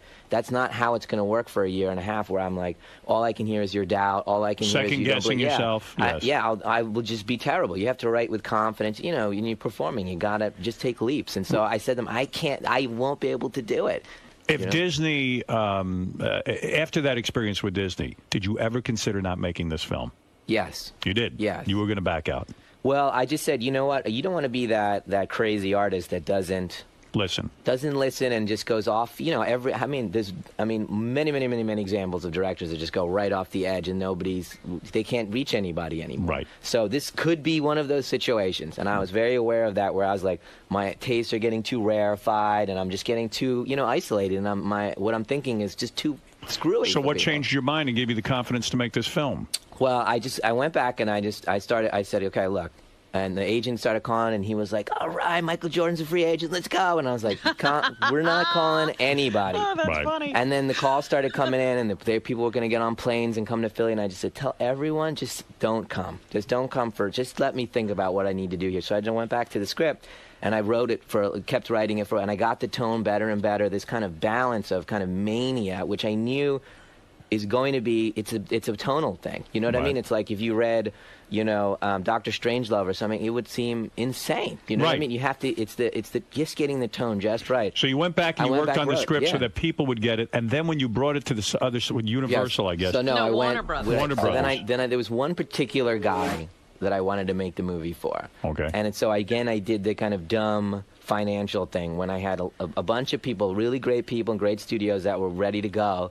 I took it to only one studio, and I took it to only one guy, and I gave it to him, and I flew out to Los Angeles. It was Warner Brothers, and I called them up, and I just said, so here's the situation. I just left Disney with this thing, and it's a quirky movie, and I need you to be totally upfront, not try to do a future thing with me and not do things for the wrong reasons. Right. Don't just make this film so you can get my next 5 films. Yeah, exactly. Okay. So I need you I need to see it in your eyes, and if you don't, it's cool. I will come back. I promise. It's not going to be any hard feelings. So the Warner sent their plane. And I said, I'm not. Sent their plane. They sent their plane, and I said, you know what? What is on the plane? Just to take you away from the story for a second. The chicks, couches, and other what kind of food? What kind of food? Great food. Who do you take on the plane with you? You go yourself? Who did I take? I took an assistant. How hot is she? The reporter. Right. Could you pry that brother-in-law off you for 1 second? He's riding the greatest. He's so kind. He's just sitting here. You're banging the Knight's sister, huh? All right. Wait a second. Let's find out. You never could ask him this shit. Let me go for it. How long? No. We're not going to. How long has that been happening? How old's your sister? 20 years. 20 years you've been banging Oh, my Knights? God. So have you figured out how to get money out of Knight? What do you do for a living? I'm a CEO of a software company. CEO of a software, so you got your own money. Yeah. Have you ever asked Knight for some money? Has he ever given you any money? We're free with stuff. Whoa. What does that mean? Knight's worth what? What are you worth? About $100 million? I'm okay. It's all good. He's probably worth $100 million. Does he ever does he ever go to the sister and say, look, I'll give you $1 million. Go live your life. Get rid of that guy. Have you ever received any kind of cash from him? We have our own cash. You have your own cash, so there's nothing like that. Although if I asked, he'd give it to me. Definitely. You really? Definitely. This guy, when I was 14 and I'd write scripts and give it to him, he would type them into the computer and at his work. Spell check them. Spell check them. I mean, this was tedious If stuff. I was you, I'd sue Knight and couldn't claim ownership of some of the material. Just wait until this one hits. You're going to have kids that look like Stuart Little, that look like Rob Reiner and M. Night Shyamalan. They'd be like a super director. Shyamalan. Where did that come from? Shyamalan. You're a big fan, aren't you? All right. Shyamalan. Well, your parents are very traditional. Were they pissed that your sister married a white guy? Well, there's kind of an interesting thing that happens in the Indian culture, which is, don't marry a white person, don't marry a white, and then you marry it, then they worship them because they actually have like white worship kind of thing going on. Oh, is that what happens? Yeah. That's why they don't come in the house. Do it. And then they come in the house, sit right here. Really? Yeah, they're treated like kings. Because in the end, they're fair. So that's sort of like me and Beth. Her mother hung up the phone when she heard she was went to church and started praying to Jesus. Now she comes over and seems to adore me. She's all right with it. She's very nice to me. I don't know. She got over it after a year. So wait a second. You get on this plane. Yeah. You got to have great food on a private jet. No, it was amazing, and the people. Do you were so order whatever you want? Do they call you and say, we're sending the plane, what do you want on it? They do. Yeah. They do, but I kind of said whatever. Really? Look at you. But I actually told them, and I'd said, be like, what the fuck? Are you kidding me? Give me some goddamn shrimp. No, you know what? M. Night is like, I don't know. They won't be able to handle the Indian food. I would have ordered every Indian delicacy if I was you. I mean it. I want curried everything.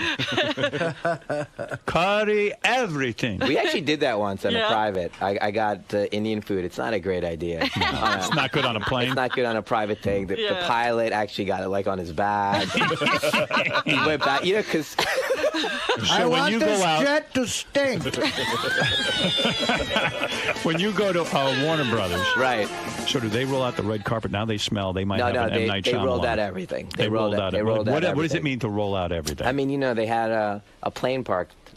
But do they carry you in? Your feet don't I hit told the them. ground? I said I may take your plane, and this may not work out. Right. And I may come back. We may talk about the movie, and I may say, you know what, not this one. And then I'm gonna, I said, let me just fly my own thing. And they said, no, we totally understand. They flew you out. They flew me out just on a hypothetical. Where do they put you up? They put you up at the best hotel? Yeah, Bel Air. Bel Air, all expenses paid. Yeah. Unbelievable. Got a bungalow? Bungalow, Got your own bungalow. Yeah. Bel Air. Pool, whole thing. Yeah, well, I don't really go in. No hookers, though. No. It's my brother-in-law here. So, do you ask for illegal things or weed, anything? Acid? No. Nothing. Nothing. Man, just send over all the weed you can. I want the plane packed with weed. Give me a big bag of weed. I want curry and crystal meth. Now. So you you meet with them, and they say, we love this film. Yeah, well, what happened was we talked, me and the chairman of the studio, we talked. And who's the chairman of Warner? Alan Horn. Alan Horn. Yeah. All right, go ahead. Jew? I don't know. Sounds like a shortened name. Did he have horns? Did he have actual horns? No. He's actually like the most genuine guy, and that's why I went. So he's not all Jewy. Short for Alan Hornenberg He Steenwitz. seems to have feelings. Sweet for a head of a studio, you're not that Jewy. I appreciate that. I might want to do business with you. You're almost like a regular white guy. But what I got from him, when I Yes. sat down with him, what I got from him was a genuine conversation where he was saying, this is the stuff that's gonna be tricky, and I'm like, I totally get it. And he said, and then story stuff that he didn't quite get, he would say this, and I said, yeah, no, I totally get that, and those are good points. And then I said, well, what do you think? And he just looked up and he loved it. Let's do this. So let's do it. And again, it wasn't the same screenplay. Right. So that was a little this unfair. wasn't what Disney saw. No, it was a better, clearly a better version. And he gave you a $75 million budget. Right. Which is a better budget. Yeah, better budget. Disney, I'm sure we would have gotten the right budget. Now, wouldn't it be great if this film was a huge hit, not only for you personally, but to say fuck you to Disney and to say, you know what? I was right, you were wrong. No, you know what, scumbags? Well, you know what? That's what the entire media has made it out to be. You know what I mean? But what if it isn't a hit? Will you think they'll laugh at you? Well, you know what? The thing is, will you be able to handle it? You know, like how you came cry? here. No. All right, well, go ahead. Here's the thing. You know how you come. Lady in the Water ain't a hit. Go ahead. You're saying. But isn't there a cynical part of you, though, that still says, look, this guy's bullshitting me, he hates the movie, he just wants to do business with me? Do you have that part of you that thinks that, or you really believe the guy loved it and gets your whole creative vision and stuff? No, I have a fairly good meter for that. Right. Be able to tell when... executive bullshit? Yeah, when why they're doing something. Right. When they're stroking and stuff. You got to be careful about that. Bottom line, you made your movie. And you got your budget, and you went to work for guys who believed in you. It sounds good. I mean, but there is a lot of pressure. There's been a lot of promotion. It seems like you're getting a lot of support. Oh, it's been fantastic over there. Why do you think everyone is rooting against you? Do you think it's maybe an ethnic thing because you're Indian? I don't know. Or you live in Philly? What is it? I think a little bit of it is. Which one, Philly or Indian? The suspicion, I think. Suspicion. It's not an unusual. It's not an. No, it's not. I think it's not an unusual pattern because Spielberg had it. He had Jaws, and then for the next 10 years was bash. I think it's like whenever you see somebody successful independently, you want to see them brought down. Yeah. Sometimes. Why is that? What is that about human nature? I don't know. I have the feeling, and I didn't always have this feeling. I was more on the side of let's watch the guy fail. But now I can appreciate when somebody's a good filmmaker or writes good books. I'm so appreciative. They've made my life happy. You know, well, that's the purpose. And so why wouldn't I want this movie to be good? Because if it's good, that means you get to make more movies. And you'll make even more wonderful stories. You know what it is, Howard? There's an author named Al Parinello who actually owned one of the stations we used to work with at Lansing. He wrote a book called The Most Hated Minority in the Country. And what's that about? He said the most hated minority in the country is rich people. And it's a good point. That's true. Successful people. I think that's totally what it's about. Somebody's that successful and you root against them. Well, when I'm reading this article yesterday that I read in the paper, it was so smarmy because they were saying, you know, first of all, they were saying the guy who wrote the book must have been in your back pocket. Right. And then you're so self-serving that you have an ego. And I'm like, I know Knight, he's a humble guy. Well, the ego they're talking about is that they're not used to movies being sold on the filmmaker. And so if I'm on the Today Show, if I'm on your show, if they're putting my name on the billboard, that's arrogant. Whereas Vin Diesel, that's totally fine. That's understandable. As a matter of fact, I like that that it's that way. Like Hitchcock. There's a few guys in history like that I would go see their films because I trust them as filmmakers. That's right. Doesn't matter what the film is about. I'm seeing the Hitchcock film. You are one of those guys for me. I mean, because I want to go see an M. Night Shyamalan film. But he's so sensitive. That's what bothers me. When he got bad reviews for Unbreakable, he has still refused to make a sequel. No, I mean, you know, I definitely get hurt, but you have to be, I'm constantly self-evaluating to make sure that I'm being responsible, you know, do it at the right budgets, make sure everybody's, you know. Everybody responds to criticism. There's no question. It hurts, definitely. You're damn right. You don't get the same, if people love you, you keep going on. If everyone's bashing Unbreakable, you're like, oh, fuck, I'm not going to make a sequel. They don't want it anyway. I mean, come on, that's human nature. What is it, Baba Foo Five? $250 million. He doesn't care. Please, Fred. Please. This is serious. Knight is a director. One of the things that we were reading was going back to the whole Disney thing, not love it. I'll wait. All right, go ahead.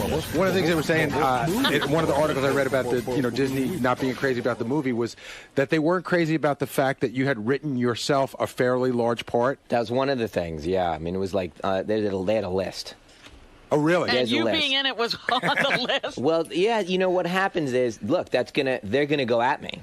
They're gonna go at me as soon as if I'm acting in it, they're gonna go at me. Critics, it's just a big target. You're in the film? Yeah, I mean, I'm in the film. You make out with a chick in it? No, I'm afraid Why don't not. you give yourself a hot chick? You got to be going berserk, man. Why do you say that? You've never seen his wife. You don't know. No, we have seen her. She's gorgeous. She's hot. She stood next to me when he was on. She's gorgeous. His wife's an 11. So what? There's 11s all over the place. You got to sample them all. You never give yourself a love scene? Would your wife totally freak out if you did that? Yeah, actually, she would. Yeah. She would. Well, yeah, that's because you wrote it. Yes, that's why it would be weird. Like if somebody gave it to you, you had to take the part. Film, right. So I'm rooting for you on this film. Oh, thanks, man. You know, look, it's a real unusual. I'm ready.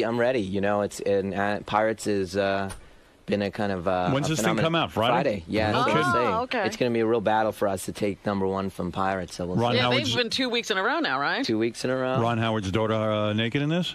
You know what? You actually will be happy. She's very scantily clothed throughout the whole thing. What do you mean by scantily clad? Do we see? You won't see shit, but you see nipple? Anything. You won't see anything. Camel toe? But she's not really dressed that much. No camel toe? No. It's like a wet T-shirt kind of thing. You see nipple? Nothing? Nothing. Wow. Nothing. But you'll feel like you did. Really? Yeah. She's hot, huh? She's cool. Yeah. You ever accidentally walk in the dressing room when she was changing? No. Come on. No. Give me some scoop here. No, not at all. You ever think about, like, sometimes a director will fall in love with this star. Do you ever beat off thinking about her? No, you know what's interesting? You never beat off thinking about her. Come on, you got time to do you beat off? You beat off, right? How long you been married? 13 years. 13 years. So you beat off. You're going to say here. You're going to say here that you've never beaten off to Bryce Howard. Daughter? No, you know what? It's a very kind of strange thing. If you've met her, she's very pro. There's not that kind of vibe in the air at all. I mean, it's like a kid, not like a sexual vibe. Yeah, exactly. It's I think you're bullshitting me, but no, that's I'm telling you, okay. it's serious. I would tell you. Thing going? I would tell you. Maybe you beat off to Giamatti. I don't know. Yeah, what's your thing? That would be a problem. No matter what your sexual stance was, that would be an issue. Paul is nobody's type. What are you saying? Oh, come on. Paul is a sweetheart, man. That's Artie talking. Yeah, but... Whoa, you took the ball and ran with it there, Robin. Now when guys get famous, they get better looking? I don't think that's happened for Paul. Paul is a good-looking guy. You guys are crazy. He's got his own look. He's the sweet eyes, those puppy dog eyes. Yeah, Paul Giamatti. I love that guy. I know, man. Yeah, he really, he's amazing. Great guy. He made my movie great. See, like, so for example, like the thing that they say, oh wow, he's a whatever. You know, the same thing they said about Hitchcock. He's a huckster. He sells. That's all he is. Smoking mirrors for me. And the thing is, what that allows me to have a relationship with the audience. I can cast anyone. That's right. I can cast Paul Giamatti as the best actor in the world to play the lead, which wouldn't happen. I can hire Joaquin Phoenix to be the lead. I can hire people that I think are going to be the lead. Because you're the star of the film. Well, you know what? That was another great part of this article too. Is Giamatti was your first choice, but there was you didn't know if he was going to do it for a while, right? Because of some schedule thing, and then you went. Be kidding me! Well, he wasn't going to do it. Busy? Talk about He's that lost his mind. Who was the other actor that you went to? Right? Listen, that was the book again. This is a reporter's point of view, and he was actually in the room when this particular thing happened, which was, I'm used to giving like the screenplay to Mel or whoever, and in a few hours I get a call back. Right. And they're like, I'm in. You know what I mean? Right. And this time I knew the script was delivered to Paul's house, and I didn't hear from him for 2 days. And Did you start crying? For me, no. After I finished crying. The article makes it seem like you were freaking. Like you were all like, does he like it? He hates it now. Right. For me, I was freaking, but that's just because I'm completely insecure and all that stuff. But 2 days is an okay. I've never met this man in my life. It's an okay amount of time to. I don't even know where he was in the world. He could have been not in the country. Right. It was just delivered, and so 2 days later he called and he said, "I'm in." Wow. So it was just in that 2 days I was like all nervous. Oh, and who were you thinking about taking the part? Oh, a lot of people. Howard Stern ever come up? Howard came up. And, nobody ever taps me for a. He still hasn't found the role for you. I'm thinking something, man. I'm a good actor, goddammit. I know you are. People don't understand my ability. You're very sensitive. And I am one of these guys who really knows how to. I'm a natural. I'm probably one of the best actors in the country now that I think about it. Who's better than me? Seriously. Paul. I could have been the girl in the pool. I was thinking of you for the woman in the pool, yes. No, but really, Ron Howard's daughter. Paul was good in my film, but I was way better. Well, he was only good because you were acting with him. Yeah. I was in every scene with that guy. I was terrific in my film. I don't know how more directors don't see it. I really don't. I really thought I deserved the Academy Award. You think I'm joking? I guess you don't. He doesn't even have an Academy Award. So you were actually quite good. I'm serious. I am good. You were quite good. I know I am. Very natural and sincere, and your kindness comes off. And I don't want to get sincere now, but I can play a villain. You could see me be a big But that dick. everybody'd expect you to be a villain. I know, right? You need to play like the hero. You know what? Who cares? The whole thing is so dumb. Anyway, Lady in the Water is opening this Friday in theaters everywhere. I am going to go see it. Cool. I will see it because I believe in Why you. Why don't we have a screening? I asked them out there, and they said that you guys don't do screenings anymore. Bullshit. Who said that? My publicist. Tell me the name of that publicist. That's what I asked. I said, why didn't you screen it for these guys? They said they don't screen it. Yes, they don't do. Screen movies anymore. We just we just had a screening of Superman. Yeah. We did that. That's Warner Brothers too. Yeah. I don't know, dude. Somebody screwed somebody. How hot is your publicist? Is she hot? I think she's a nice lady. Yeah. This is one of them. My actual publicist is in here, but I know, from the company. These really hot publicists from the movie company. Oh, yeah. That's the ones you want to interview. Those are the girls. But no, we would definitely do a screen. We'd love the screening of that. You kidding? Oh, that'd be great. And you can bring your kids. How old is your youngest? 13. She's perfect. Really? Perfect age to watch the movie. Well, Lady in the Water, it's about Paul Giamatti is this guy who has some hot chick living in his pool. Sounds like an adult fantasy to me. Him. I mean, why is he trying to help her? Now why would you want keeping her in the pool? I'd keep her in the pool. Will poor kids relate to this? Do you need a pool to relate to this movie? You know what? That's right. I know, right? It's in an apartment building, so. Oh, there you go. It's not Paul's pool. Right. Yeah. It's a public pool. Exactly. And what happens? The chick lives in the pool. Well, what happens is it's basically this. It's a story that I told my kids, and in the different movies, I try to take a genre like sci-fi and then bring it to the modern world, or horror, or comic books, that kind of thing, and then play it for reality. So this one is more a fantasy. It's like a flat-out fantasy, like Tolkien or something like that. That I told my kids this story, the fantasy story, and in the movie, kind of Paul stumbles upon this woman in the pool and she's very ethereal and there's something weird about her. And he hears a bedtime story that's being told in the building that sounds very much like this woman as a character. And he has to start kind of deciding whether she's actually a real version of this thing he's hearing, this mythology that he's hearing. Does he think he's going mental? Yes, he does. He does. He does. And then slowly over the course of the movie, he has to get others in the building to believe in this. Does he fall in love with her? You know what? That's what I wanted the movie to be. And when Disney read it, I was still trying to be that. Right. And then in the end, it kind of turned into kind of like a quasi-sexual relationship that they have. There's like a sexual tension in the beginning. Be cool if she comes out of the pool. He has that at the beginning. And she just eats him. He falls in love and she eats him. Bald head, like eats him. Just swallows him whole. Turns out she's a monster in the pool. There's a little tension about that. You're not sure where you she's coming from. Yeah, you don't know where she's coming from. Gotta be scary. I can see what you're saying, though. You don't want to get too out of touch with the common male. Your next movie better not be a monster living in our private jet, kid. There's a monster in our private jet. So the girl. How many can relate to that? Snakes on a plane, man. Right. What's up with that? That's wild, huh? Why don't they just kill the snakes?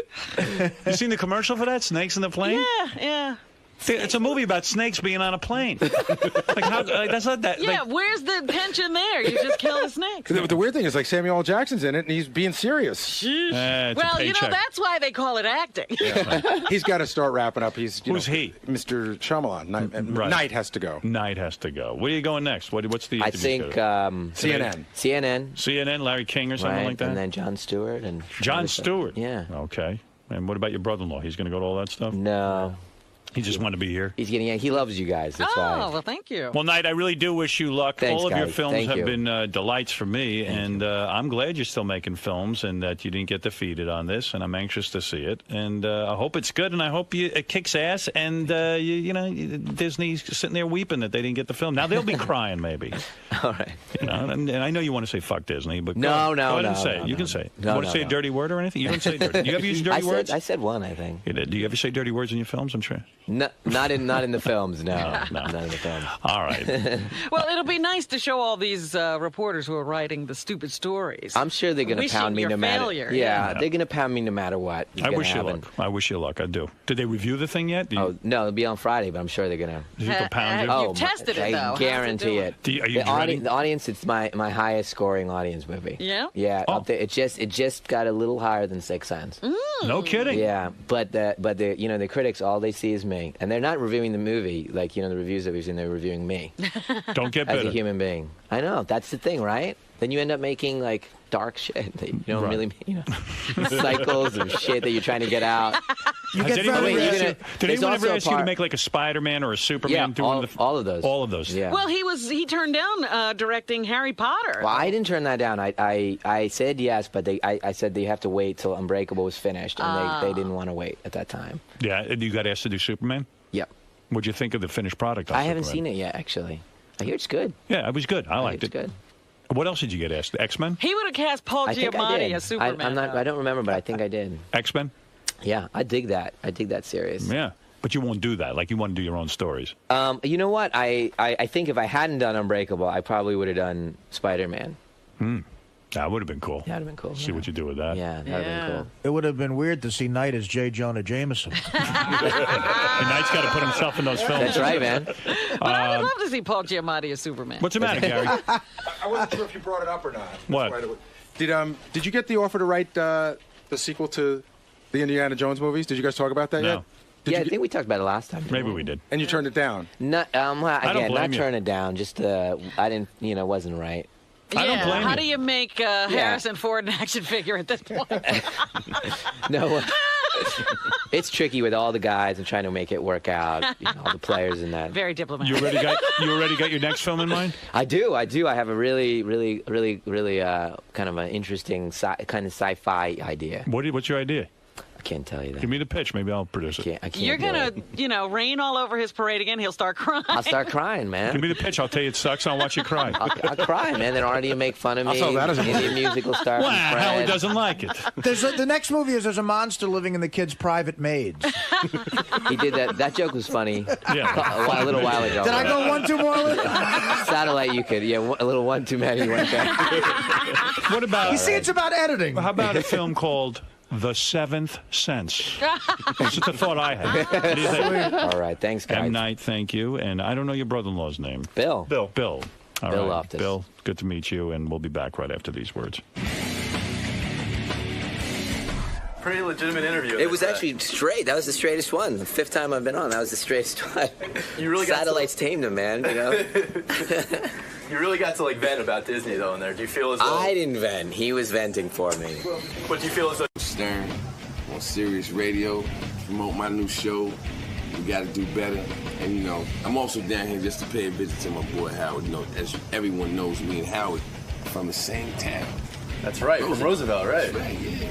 Only I moved there a few years after Howard had moved out. A few years after the high school had poured concrete into the swimming pool because there wasn't enough white people in the school no more. So they just filled the pool up with the concrete, and that's when I moved there around that time. So you guys go a long ways back. Go a long way back. You know what I'm saying? This is a deep-rooted relationship. Deep-rooted relationship. He knows my brother, you know what I'm saying? So, we go long, way back, way back, me and Howard, you know what I'm saying? So I'm on the show now. I'm going to promote my stuff, tell everybody what I've been doing. I just came back from Sweden, Canada. I just been to Vegas. It's been crazy, So now I'm down here to just keep this energy going. And, I'm glad that somebody like Howard for me to come, hang out with him, talk about this stuff. All right, man. Sounds like you guys are going to have fun in there. We're going to have fun. We always have fun. All right, we'll see. How could you not have fun when you're hanging out with Charlie Man? You're right. That's very true. You know what I'm saying? All right. My name is synonymous with fun. All right. Have fun, Charlie. All right, Nicole, you're on the air, and then we're going to talk to Charlie Murphy. Good morning, everybody. How you doing? Hey. I would like to ask Howard and Robin a question. Yeah. Now, bear with me. It's a little weird. The middle 2 numbers of your Social Security number, right. Are they odd or even? Mine are even. Mine are even. Oh, yours are even, Robin? Mm-hmm. I heard a rumor that all black people were odd. No, mine are even. Oh, okay. That all Maybe black I'm not black. Uh-oh. You were Cherokee Indian. Are you saying you heard a rumor that black people get, special Social Security numbers? Yeah. Wow. Because, if that's true, then... And it's the middle 2 numbers you're looking for. Yeah, the middle 2, if they're odd or even. I don't know. Maybe you could look into that. I'm just curious. I think all blacks have a 6 in their Social Security. Do you have a 6, Robin? I have a 6. Yeah. Really? Weird. See? Okay, thanks, guys. Charlie Murphy is more than just Eddie Murphy's brother. Let's find out if his Social Security number's odd or even. His is probably odd. I think someone walked up to this woman and said, black people are odd.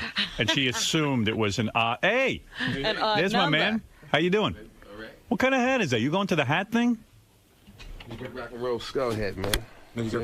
Rock and roll skull hat. Those all skulls, baby. You gotta wear That's from L.A., right? Nah, man, I got this in New York, man. Who makes that hat? This one? I don't know. It's no. Wait a minute. Here you go. And you got into the heavy bling thing too, man. Look at him. He's blinged out on the glasses. Korea. What's going on with that bling? I mean, you got major across. I work on the road, man. I'm on the road all the time. Howard, I have to do something, man. And look at those Besides glasses. Room service, man. See, that's what cracked me up. He's got the diamonds on the glasses. Hi. What's up, Mama? How you doing? A lot of brothers love diamonds on the glasses. I've never seen I'm the only before. one with that, man. No. I haven't seen nobody else yet with the diamonds. Yeah. Flavor Flav has diamond glasses too. Really? Oh yeah. Really? Oh, absolutely. You sure they diamonds? He's from Roosevelt too, Flavor Flav. You call him Flavor Flav now? I thought you should call him Flavor Flav. I don't know. Everybody's into Flavor Flav. I knew him years ago before anybody even gave a shit about him when he was back in Public Enemy. When he had a regular name. Yeah. He's still in Public Enemy. I seen him perform at the House of Blues maybe a month ago. Chuck D gets along with Flavor Flav? Yeah, they get along. Oh, I didn't know they that. Get along enough to do a show. And they on the road right now, yeah. They still play 911's A Joke in My Town? And still filling the house up and still, yeah. Wow. Yeah, man. When you're on the road with that much bling, aren't you asking to be robbed? Nah, I don't go to strip clubs. Okay, I I don't really go to after parties and stuff like that. I don't go places where somebody's going to develop an idea to rob me. Right. So you have to stay at home with your bling. It's not that I have to stay at home. That's what I want to do anyway. I'm not. The people who get robbed, they put themselves in position. You have to be in position to get robbed. And I know that because I used to rob people. You have to put yourself in position to get robbed. And I don't do that. Talk to me about that. I don't do that, man. I don't put my position. What are the bad things to do to get? Because I just read 2 NBA stars. Their houses got robbed. Their houses got robbed. Yeah, and I think there's a connection. One was in Nick, yeah. And they said that both of them had their doors unlocked. See, that's a bad thing. They had like the garage open or something. These guys literally just walked into their house. You know. When is the last time you robbed someone? Well, I was a teenager, man. Teenager. I'm just saying. So what would you look for? I mean, what would you look for in a mark? Somebody that's not paying attention to what's going on around them. How does that? What do you mean by that? That's number one. You know, they're just not in touch with what's going on around. They think everybody around them is their friend. They let you know that they're not familiar with their surroundings. Right. You know, they're just too forward with this stuff. So, you know, they end up becoming a victim. Right. They're almost putting out a red flag. Hey, you know, I got a lot of stuff. Come get me. Yeah. Come get me. See, but I've actually gone out with, like, right now all I got on is a chain and my watch. Right. I got more. I've gone on the road sometime with way more jewelry. You know, I have rings on and everything, and I have bracelets that have diamonds and stuff. And I'm not saying, knock on wood, I haven't been robbed, but I don't put myself in position. To me, the diamonds and all of that is part of the show. Right. Okay. And when the show is over, I go to the room. I don't go, yes, and now I'm going to go to the after party or to the strip club where there are other guys with diamonds on. Right. But they don't do what I do for a living. Right. They're gangsters. Yes. Okay? Yes. And then when you come in the room and all of a sudden the girls are looking at you and this guy's a real gangster, you're going to have a problem. Right. So I don't go to those places. Well, you're smart. I tell you, you do have to be somewhat street savvy when you got a couple of dollars in your pocket. You better believe it, because, you know, you could easily become somebody's entree, man. Yeah. There's some hungry guys out there, and, you know, like I said, I respect them. You got guns? Yeah, I got guns, but I don't carry guns. You know, no, you don't carry them, but you got... I got guns to protect my home and stuff. Right. But I'm saying, you know, you have to put yourself in position, man. I'll give an example. When I was in the military, you know, because I had the uniform on. Right. When I was in boot camp in Chicago, we went on leave over the weekend. The guys who were street guys, they prey on guys with uniforms on. Right. Which is so we sad. were walking down the street one day, and this guy's standing in the alley saying, "Can I talk to you for a second?" Yeah. What's he want to talk about? Can I talk to you for a second? Just 1 second, man. Can I talk? No, you can't talk to me for a second. Right. Because once I'm dumb enough to go in the alley to talk to you for a second, somebody else is coming from the back, and then you know what I'm saying? It's sad. Yeah. They have to set it up. When you're walking down the street and you see 2 guys and one splits to one side of the street, look out. You know all the scams because you ran the scams. I know the setups, man. Do you ever feel like saying to these guys, I know the setups. What are you doing? What, are you taking me for an asshole? It's not going down. It's not going to happen. The closest we ever came to getting robbed was once these guys came in full police uniforms with badges and everything, official. Oh, and they look like police officers. And they came to my brother's show, and they said, Eddie, you know, we want to, while you're in St. Louis, we want to just, you know, we're off now, and we're big fans of yours. We just want to help out with the security. So it was like, real cops, why not? Sure. Next thing you know, we all up in the room together hanging out, and they kept saying, we want to talk to Eddie alone for a second. I was like, for what? Just want to talk to him. You know, we want to talk. Hey, look, man, he don't want to talk to you right now. We're having a party. We have to leave soon, and they kept insisting, and finally it was like, look, man, you guys got to leave. He doesn't want to talk to you right now. So when they went downstairs, I guess, to get the rest of their guys, the real police just happened to be in the lobby and seen them. It was like, who are you guys? What precinct are you guys from? And they were stick-up kids. And they probably not only got arrested, but you get arrested for impersonating a police officer, right? Police officer, and they had also been arrested for armed robbery before. So when you were running security for your brother at one point, you were a good guy to have because I knew, you know, I could see it happening. I could see the setup. Remember that place in Native New York in Hempstead? Yeah. Okay. Sure. I went to I got out the service and was hanging out with him. and he was into going to the Native New Yorker. And we went there, and I was like, you shouldn't be here no more, man. He was like, what are you talking about? I said, this is not even this is a saloon, man. Right. The only thing that's missing is the guy on the piano. Right. You shouldn't be in here. And when you say stuff like that, he's like, oh, you're crazy. You're right. paranoid. He said, no, you're just trying to ruin the night.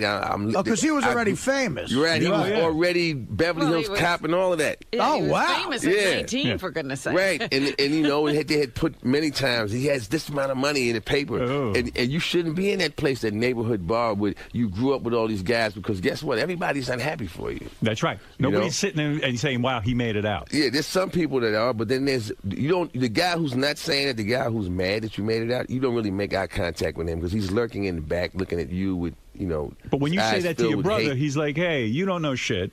We're going. Yeah. But he learned the hard way, because you know what happened? I kept on badgering. Hey, man, we got to get out of here. We got to get out of here. And he said, you know what? You ruined my whole night. I'm going home. And so we go out. And as we're getting in the limo, 5 guys running up the street with guns out. Oh, my goodness. They were coming to the bar, not to rob the bar, just to rob him. Of course. The cash register, y'all can keep that. I want what's in his pocket. And the way you start thinking, because you grew up in that neighborhood, everyone's happy for you. Like, you could still go back. They're not. Everybody's not happy. You got to understand. I mean, I'm sure you do understand. Everybody has their own life and their own story that they're living out. And just because they're smiling or they look happy doesn't mean that they are. That's right. And you don't know what's going on with people, man. Yeah, so you're Well, you do see that a lot of people get into trouble doing That's right. Yeah. Getting into trouble. And meanwhile, as long as you're on the topic of your brother and doing security, you still need to help him out, man. He's getting married again? I think that's a rumor. You're not married, though. He I am said married. he's You are? getting Yeah, engaged. I'm married, and my youngest brother's married. Yeah. And if he, I talked to him yesterday. He didn't say anything about it to me. He didn't say it to you? No, and we talked for like 2 hours on the phone. He didn't say one word about. It's in the paper that he told somebody they were engaged. Yeah, that's in the paper, but he didn't say anything to me. It's not necessarily true if it's in the paper, Robin. They've said it was on E. It was on E. That's where I seen it on E. And I was like, it's a quote that he told some reporter that he and Tracy are engaged. Yeah, that was in the paper. But as we know, what's in the paper is no longer always true. I mean, it used to be you could believe, most newspapers because they had, the Inquirer and those newspapers stood for the funny papers. But now all of them are the funny papers. All of them are tabloid. You know what I'm saying? So I believe that it could be fake because they said she has an 8-carat diamond ring. Can they make that's it what all they said. Yeah, they can make that up. They can make it up. They can. Not only can they make that up. They can go further with it, Come on, they can make you think Steven Spielberg made it up. But why wouldn't he put out a statement that that's not true? It just happened yesterday. Ever since that was yesterday that I heard. I seen that print out on the screen. I'm not saying it's not true. I'm just saying. Why deal with it? It's weird that I talked to him for 2 hours yesterday and he didn't say anything about it. He would have said so. Ever since Eddie's divorce, it's been a nightmare. Why do you say that? Because he knocked up that Spice Girl. But he did that. Yeah, he did that, but she should have had an abortion, right? No, she said it was a planned child. I wouldn't promote that. She says it was planned. That's bullshit. Yeah, you believe that? I wasn't there. I don't know. You were there. I wasn't in the room when they was whispering in each other's ears. I don't know what the plans. It was her plan. It wasn't Eddie's plan. It was her plan. She says it was planned. Yeah, you're an uncle. I don't know too many guys that plan. Yes, my darling, and I will impregnate you tonight, unless it's their wife. But you're a new uncle. Have you met your new? Not yet, but I look forward to meeting her. Really? I know all my other nieces and nephews. Yeah. I wonder if you ever will meet her, though. I wonder if I'm sure I will, man. You think Eddie will get involved, or yeah, he's really? involved with all his kids. He is? Yeah, I'm sure I'll be able to meet her, man. Boy, that's a real nightmare. Hey, man, it can happen, man. It sure can. It happens. In fact, it happens to the best of us. You got to wear a rubber. I was going to say it'll be fun. Eddie can't be robbed by guys on the street, but he's getting robbed. Well, that's the whole thing. Yeah, you can't get robbed by guys in the street, but you can get robbed by a chick. Do you have side kids, or you got? I have all my kids are with me. I'm no side kids, and everything's good, man. How long you been married? 12 years. 12 years. How do you? This is my second marriage, though. Oh, it is. Yeah. Oh, all right. 12 years. Yeah. What happened the first time? The deal. I don't know, man. It just didn't work out. It just. She didn't listen. It didn't work out. I grew up with that whole thing about women listening. Right. They have their own have their own will, man. But this wife does listen. They have their own will. What, did you go into therapy? You seem a lot more together. I mean, you started out, you were robbing this and that, getting in trouble. Now you're all together. Yeah, but as you journey through life and you start noticing that a lot of people around you are dead. You know what I'm saying? You wise up. Yeah. You know, all those guys that I used to do that with they're dead, man. It's unbelievable. They're dead, guys or they're Roosevelt? doing forever. They got football numbers. And I was saved and spared from that because I went to the military. Right. You know? And So those you- other guys stayed there. You're grateful for the military. Absolutely. Did you I see- hated it while I was there, but, you know, I became a man in there, you know. And Did you see any war? See any more what? War. Yes, I was. Actually, I'll tell you exactly what I seen. When they had the Beirut, Lebanon crisis, we were off the coast of Lebanon, and the day when they blew up the bunker with the 243 Marines in it, yeah. that morning I came up, because I worked in the boiler room, I told you that before. I walked upstairs to get some fresh air. We was all standing on the fantail, and that's at the back of the boat, smoking a cigarette, and then you seen a mushroom cloud literally over Lebanon. And I was like, wow, I'd never seen like nothing that big before. Right. And then you heard the sound. So I'm thinking to myself, did they drop a nuclear bomb on, you know, because this mushroom cloud was huge. And they came on the PA system and told everybody to get inside the skin of the ship and we have to get underway right away. And then we did that, and then they told us what happened. And they had just blown up. Like, you know, I was off the coast. How many guys died? 243. Unbelievable. Guy drove a truck into the barracks.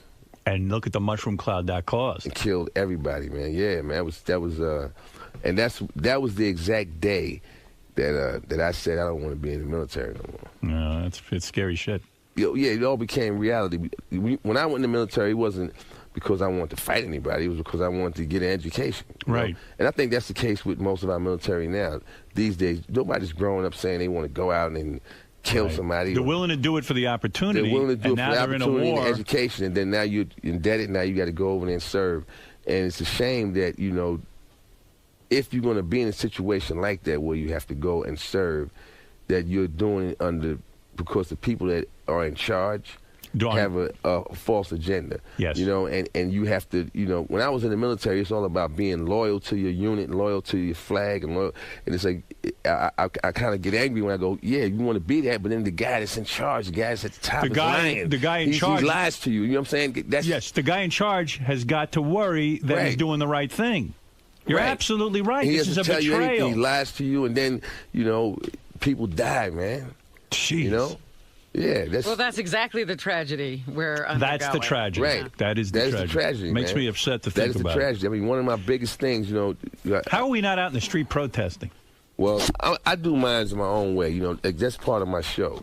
I discuss my feelings on, you know, the situation in Iraq right now. Right. You know, I do it with a sense of humor to it, but I get my point across. What happened with you in BET? Now, that was controversial. You got a new TV show, Oh, yeah, I have right? a new TV show. But everyone's saying you're goofing on black people. It was called Hot Ghetto Mess, and now it's called We Got to Do Better. And they were, in the beginning, saying, yes, this show is going to humiliate black people or showing negative images of black people, blah, blah, blah, blah, blah, blah. And that was only because they were looking at the website and saying that's what the show was. You ever go on the web, on the internet, and you see like weird videos, people doing goofy stuff, and oh sure, yeah. So this is, you know, Charlie has this show, We Got to Do Better, Wednesday nights, 10:30, Thursday nights at 9 o'clock on BET, and it's all that wacky kind of stuff. Right. So he got tagged with like, oh, your new show is making fun of images of black people, but it's making fun of people. Right. It's not just my show is not just showing black people. We show everybody. And the whole point being is that anybody can be a fool. Right. It's like America's Funniest Home Videos. Anybody can be a fool. Yeah, right. anybody can show up in that window. Well, everybody gets upset. I mean, we've all been there too. Right. So why act like that's not true? Why act like, you know, we want to act like, you know, let's hide it? Come on, man. Let's put it out there and let's dialogue on it, because that's how you change those behaviors. Right. Hey, didn't you once? I heard this about you. Didn't you once audition for a Chris Rock movie and you showed up with a real gun? Yeah, dog. This is CB4. Yeah, CB4. What happened there? That was my cousin Ray Ray's 9mm. What happened? I just said, hey, Chris. What were you being cast as? Were you auditioning for a part? What? It's like a gangster? Yeah, man. Yeah. And the part called for like a guy with a gun? Yeah, but I was supposed to pull my finger out. I was like, I'm gonna really pull a finger. I'm gonna show you something right now. I was able to, just draw on some past experiences at that moment, right? Which effectively horrified everybody in the room. Did you get the job? Yeah, I became Gusto behind that. You got the rest the job, is history. right? You yeah. got the job. I got the job. So it pays to be crazy. Now, I'm gonna tell you something. I wouldn't suggest that any actor tries that, because that just happened to be something that worked out. When you go to school for acting, one of the first things they tell you is never, ever touch the person you're reading with. Right. But aren't you happy? Don't ever touch them, And I had to learn that because I remember I auditioned for the Ike and Tina Turner movie. Yeah, I auditioned for Ike. And he Ike. literally beat up the female actress playing the Tina part. But I wasn't the only one that did it, though. You smacked her around a little bit. Everybody came in and flipped the chair over and cursed her, So you show up. And the only person that didn't do that was Lawrence Fishburne, and he got the part. That's right. Because he didn't almost kill the woman that he was reading for. She was willing to work with him. That is crazy. Oh, my goodness. That acting is treacherous. You got to be feeling good, man. For a long time, it was always like, Eddie Murphy's brother. Now you got, the Chappelle Show put you on the map. You wrote Norbit with... I wrote Norbit with Eddie, yeah. With Eddie. Did tremendous. It's still doing well. Yeah, by the way, how much money did Norbit make? At the box office, it finished out at worldwide. It was like 145. Nice. So you get a piece of that action? Yeah. Look at you. Yeah. No wonder you got diamonds in your glasses. Absolutely. Now let me ask you something. Have you talked to Dave Chappelle? Yeah, I talked to Dave. But to talk to Dave, you got to go to San Francisco, man. He's always at the punchline up there. But again, they said, was he hospitalized for exhaustion again? That's what they claim. What the fuck is he so exhausted from? Well, he's not doing anything. He's hardly working. Now he's exhausted. They said he does 8-hour shows, man. 8-hour shows? You're a comedian. Is an 8-hour show too much? How can people laugh for 8 hours? What do you think of an 8-hour show? I don't think they laugh for the whole 8 hours. I was at one. It's not like they're laughing the whole time. Dave Chappelle has so much to say. No, it's more than that. It's the charisma. He has so much of it that he doesn't have to say anything. Yeah. He just stands there. I heard one stage show he went on ate lunch and the crowd was laughing. At eating lunch. He was just eating. He had food. He was eating, and they was laughing, man. I eat lunch. I should probably go on the road with that. You didn't have an app. What do you? So when you speak to Chappelle, they thought it was hilarious, man. Just watching him eat lunch. I was at a show once, and he went to the bathroom 3 times, Howard. During the show? For 10, 15 minutes. Yeah, I'll be right back. And left, and the crowd didn't go anywhere. They stared at his stool till he came back. The stool on the stage, they just kept looking at it like he was sitting there. And then he came back and he got back on the stool, and it was like they was looking at Jesus or something. You're not exaggerating when you say I'm not an 8-hour exaggerating, show. man. He did an 8-hour show, man. He's in the Guinness Book of World Records for doing the longest stand-up comedy set in history. At some point, is he doing this on a regular basis now? This is his thing? No wonder he's exhausted. Good Lord. He must really not want to go home.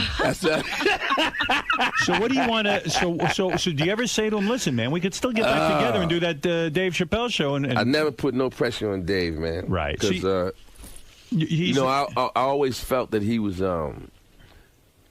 He always felt that he was it was something that I couldn't see that was on him that it was like he has enough to deal with. Right. That's why I never forced myself on him. Never try to force a friendship on him or anything. I'm very cordial with him. I consider him a very good friend of mine. But he's a very standoffish person, and he was that way with everybody on the show. Everybody on the show was really like I'm tighter with Neil Brennan. I know Neil Brennan better. Right. But I knew Dave first. You know what I'm saying? It's weird. Yeah. Dave was more of a, he was reclusive and away from everybody. And you're smart. You play like, hey, I'm not going to come. Well, I look too at it strong. like this. When a person's famous, they got a lot of people snipping at their heels and everything. Right. I've seen it happen to my brother, so I go, I don't want to be in your mindset when you think of the people that do that to you. I don't want my face to be in that picture. So I back off. Yeah, you're smart that way. Yeah. You're not going to be thinking of me as a pain in your neck. I just back off. This guy has a lot going on. I back off. How's it work with Norbit, though? You wrote it with Eddie.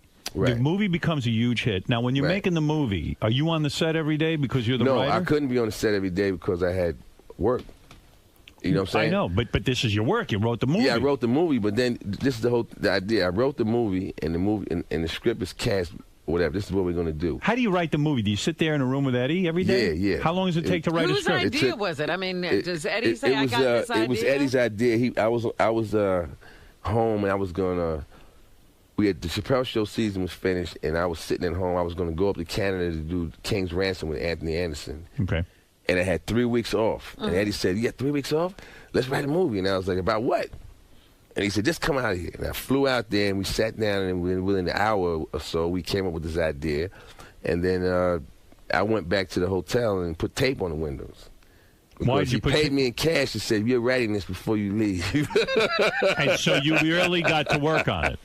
And you had to sit there by yourself and write it, and then Eddie supervises? The way we did it was we would have meetings. Right. Okay, these are the next 5 scenes, and this is what has to take place in all the scenes. And then you go back to your room and you write. And I go back to on the a computer? Room. Yeah, and then I come back the next day, and then he throws them in the garbage. That happens like 5 times. You ever whack him in the head and go, listen, you might be my brother here. I mean, what's going on? Nah, it was stressful, man, because I was like, I want to finish this before I leave and start doing something else. And is that a team of writers or anything? You have to do it all yourself? Me and him. It was me and him. We knocked it out, and then that's what happened when, I did another movie after that, and then they wanted to do because we did 5 drafts on it, and then they had the last 2 guys, I forgot their names. They had them come in, punch it up, not punch up, a polish, because it was a few things they wanted to change at the end. But yeah, man, it was a great experience, and all the things I did before that gave me the ability to even answer the call, because that was a lot of pressure to do that in that little bit of time.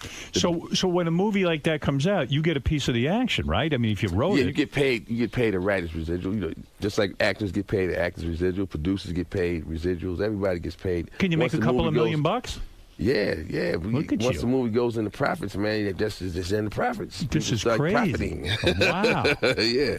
You got some serious money. And that movie was done for less money than Dreamgirls. Wow. And it made more money than Dreamgirls. And now do I people say that because all the critics and everything like to hold up Norbit and say it was a horrible movie, blah blah blah, and then they hold up Dreamgirls. It was a great movie. Well, I look at the business end of everything more, and I go, you could say that was great, but for what it was made for, you made a lot of money. I'm just saying, they have films that come out and make, 25 cents, and then you have a guy hold it up and go, this is one of the best films made this year. Well, did you see You can't do that because, nobody went to see it. Nobody bought it. Did you see that? It's like somebody should look it's at it. like having a glass of orange juice and saying this is the best orange juice in the world, and nobody drinks it. It's not the best glass of orange juice in the world. You like it. But Lindsay Lohan, with all the hype, her movie made $3 million.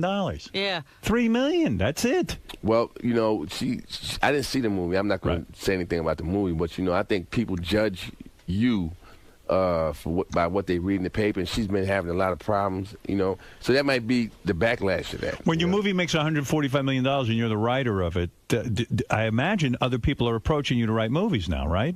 Yeah. But I don't want to write movies right now. You don't? I'm doing stand-up comedy and having so much fun. I just came back from Stockholm, Sweden, doing stand-up comedy. Come on, you can do. I did stand-up comedy in Stockholm, and I'm going back in November to do 4 more theaters over there. They speak English over there? They speak English over there. They speak English. They speak French. They speak Swedish. They speak German. And they get the humor. And they got it was on. I was on stage for an hour and 10 minutes. It was only one joke that went just went over their heads where they didn't respond. They laughed every place they were supposed to laugh. So what are you doing now? Did you move now? You get all this money, or what are you doing? I have another house, but I still have my other house too. You do? Yeah. Who's funnier at this point, you or your brother? I think you, right? Nah. I just judge it, but like I said, I judge everything by the final result. I look at his house, and that puts everything in perspective. He's funny. Whoever has a nicer house gets funnier. Let's go to Dan. Dan in Niagara Falls. Go ahead. Hey, Charlie, how does it feel to be funnier and more talented than your brother? We just were saying, Howard was just saying the same. I don't feel more funny and more talented than my brother, man. He's one of my heroes, man. He loves his brother. Thank you for thinking I'm funny. I appreciate that. Mike, go ahead. You're on in Bradley, Illinois. Hey, now. Hey, now. Hey, Charlie, how you doing? Hey, I just want to know, what was it like working with Richard Pryor and Red Fox back when you guys did Harlem Nights? And also, did you know anything about Dave Chappelle maybe cracking a little early? I mean, did you see anything that really could tell you, yeah, Dave Chappelle really is losing it? Or did you see signs that the whole thing was nobody's seen no signs. Because like I said, nobody was close to him. He didn't allow anybody to be close to him where you would see anything like that. Maybe if he had allowed a few people to be close to him, maybe he would have handled the pressure better. He wouldn't have felt like he was in it alone. That's true. Sometimes but he didn't allow nobody. He was off to the side, man. When there was no evidence. In fact, the day before he left, it was strange. Now that I look back on it, but when it happened, I didn't think twice about it. They used to have a big billboard they had set up on 125th Street on the Magic Johnson Theaters with Dave's hands stretched from one end of the block to the other, and his head was in the middle. It was huge. Right. And I drove past, because we were shooting uptown, I seen that, and I was like, wow, that is awesome. Right. I know Dave would like to have a picture of that. I mean, how often in your life are you going to see that? And I told him about it, and he said, wow, I don't want to see that. And that was weird. He said, I don't even want to see it. And too much pressure. And the next day he left. Wow. You caused it. Nah. You drove him over the edge.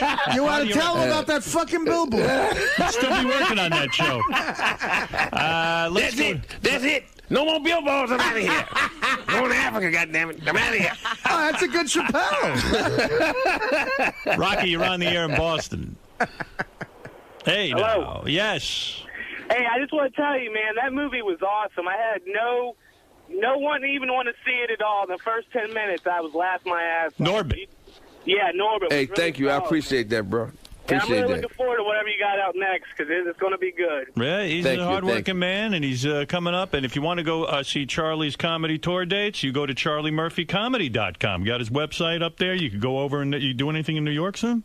I just was in Caroline's, this is July. I just was there in June. Oh, how'd that go? It was great. We sold out and had a great weekend. Rosie O'Donnell came and opened up one night. Oh, that's great. And that was a real treat for the crowd, because she came down and she did great. And then when she left, I had this kid named Jay Farrell from Virginia Beach. He's 18 years old. He came on after her and got a standing ovation. Wow. Nobody knew who he was. That's how talented this guy is. He came on stage. Is that intimidating for a comic? I mean, you're the opener, you're the headliner, and then this kid goes on and blows up the stage. Does that upset you, or it makes you happy? Nah, that makes me happy, because the hotter the stage is when you get on it, the hotter you can make it. Right. It's already. I like to have for it to be like a progression, like it goes up, up, up. Do people compare you to your brother all the time? Are you going to have to live with that the rest of your life? You go do a stand-up? Some people do it, but as far as stand-up comedy is concerned, my style is not like his. I don't talk about, obviously the things he was talking about. He was a younger guy when he was doing stand-up, So I talk about different things. I have a different point of view.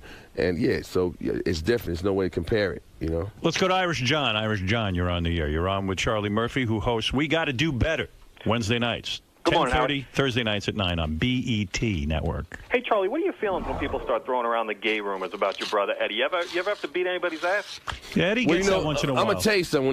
When I was doing security for him, that was one of the reasons why I stopped doing it, because one day a dude said something about his coat, like your coat looks like like you're gay or whatever, and I heard that and I was like, what did you just say? What about the whole picking up the tranny thing?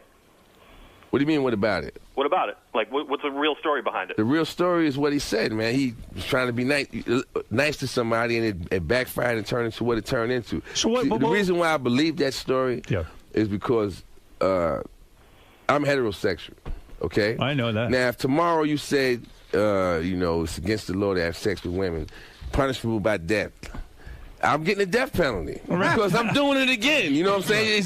There's no way I can stop doing it. That's why when I hear about pedophiles, I'll go, what do you mean you letting them out? Right, they're not stopping. All of a sudden now he's going to switch to grown women? Come on, man. He's a pedophile. He's going to always be that. That's right. Whatever he likes is what he's going to do. So if that's what Eddie was into, there's no way you could hide that from everybody around you your entire life. You would be with a couple of more trannies if you were going to dig that. It would be, at least your family would know. Your immediate family would know. But go back to what you were just saying. You were doing security. Some guy came up and gave Eddie shit about a coat. And what were you? Said something about his coat, and then I punched him in his mouth, man. Right. Because who wants to hear that shit? But the whole thing is that's not what you're supposed to do. Right. You can't. In the age of lawsuits and all this other stuff, that is not the way to handle that. You have to sometimes let them say it and keep it moving. So that was one of the reasons why I left that position. You were too emotionally attached way too emotionally attached. Right. It's your brother. That's why I left. I walked away from that. And even now, I was on stage once, and I think it was at the Trump Marina in Atlantic City. And so you're on stage and the lights is in your face and you can't really see the audience. And I was having a great show. And in the middle of, out of nowhere, it was, I hear this voice from all the way in the back goes, yeah, well, tell us about your brother being gay. Oh, boy. So I said, first of all, my brother's not gay, and second of all, he's not here to defend himself. But if you want to challenge me, come on up on the stage, man. Yeah, we could turn this into a boxing match. No, I tell the audience on the regular, comedy and tragedy are cousins. And when the audience pays for a show, whether it's me making you laugh or me making people go, wow, you see how Charlie kicked that guy's teeth out? They're going to have something to talk about when they leave. So if you want that to be the story, then go down that road. Right. Go down that road. It's still no a problem. good show. It's no problem. I'll be invited back next time. He had a great show last time. I'll be invited back. And I told that guy that, hey, man, you're not going to, He nobody's didn't set up talking on stage, did he, or he ran out of the club? Nobody's ever come up on stage. Thank God. I just put it that way. Nobody's ever come up on stage. There's been a few people that said things, and when they were invited on stage, they turned it around so that it's a joke, Charlie. I don't want to go there with it. You know? Oh, you know how to handle yourself. How many fights do you have? A lot. I used to go fight on the karate circuit. We used to fight all in New York, New Jersey, Philadelphia. What kind of karate are you doing? Karate, man. Goju-Ryu karate. No kidding. Yeah, we used to go. My brother Vern still does it. His sons do it. My sons all got black belts. The man that raised us was a professional boxer. But Eddie can't kick any ass, can he? Yes, he can. He can. Yeah, he can. But you can beat his himself. ass. He can handle himself. Yeah, but you could beat his ass. I haven't in many, many years, so I wouldn't just. That's so good. I wouldn't just assume, he's in pretty good shape right now too. You think? Yeah, right. He looks good. He's in tremendous shape. He's like an 8-pack and the whole 9. I haven't seen him in a long time. The whole family, man, is we excelled in boxing, karate, sports like that. Not so much the basketball and the baseball. We was into the boxing and the karate and the wrestling and stuff like that. So that's good stuff to know. Believe me, Ralph, you're on the air. Hey now, hey, Eddie's stand-up was so fucking great. He was like a rock star with those shows. I mean, does he ever talk about doing it again? How come he doesn't do it? Oh yeah, that's what we're talking about right now. That was one of the good things about me going over to Sweden because, me doing the whole country and all that is one thing, but when I'm coming to him and telling him about the success I'm having going around the country doing stand-up, makes him miss it. It's not as impressive. It's not really impressive because when he did it, he was doing stadiums. Right. Yeah, but he was doing the Madison Square Garden and filling it up. So when I come and say, well, I sold out all the improvs in the country, that's not impressive to him. Okay, but then when you say, oh, you know what? And next week I'm going to Canada, and I'm sold out in Canada, then that's when his eyes when you're going to Canada. Come back. How'd it go? It was great. Now we're going to Sweden. You going to Sweden? Yeah, I'm going to Stockholm. And it went great. Now his interest is starting to bubble. You think he'll go back? Boy, I'd love to see him go back. You guys ought to do a show together. That's impressive stuff. I'm trying to get, I would love to do a show with him and Chris Rock. I think that would be, if I could open for them, man, I could retire from stand-up. Now you got to find some place that holds 180,000 people. That's what I'm talking about, doing some Rolling Stones, big screen. In a way, though. You know what I'm saying? In a way, I mean, you've really proven you've had it harder in a way in show business because you really had to prove something. You've proven yourself to Eddie now and said, like, look, man, I can stand on my own 2 feet. I don't need you. Well, I think Eddie already knew that, man. It was just a matter of proving that to the world. To the world. Eddie already knew that. My family already knew that. It was just a matter of finding a way to break through, and it happened on the Chappelle Show. Well, good for you, man. You're a great guy. For Charlie's comedy tour dates, go to charliemurphycomedy.com and check out his show.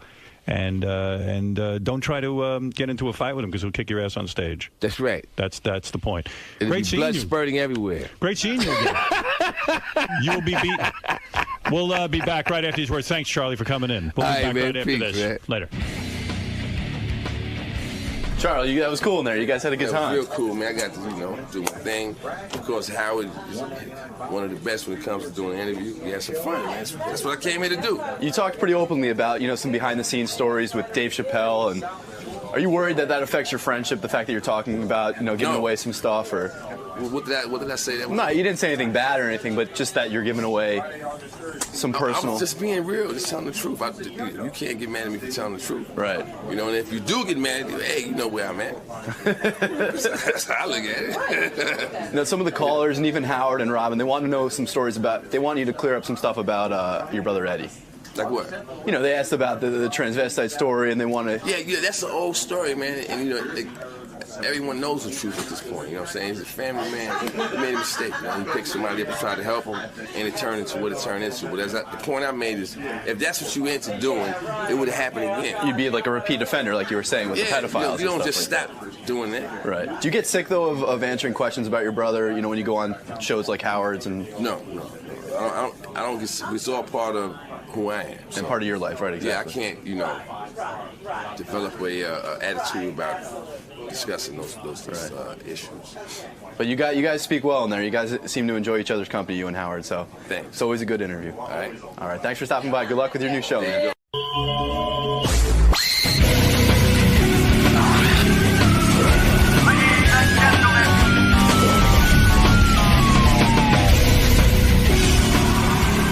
I do want to mention that I have Chevy Chase and his wife Janie on the phone.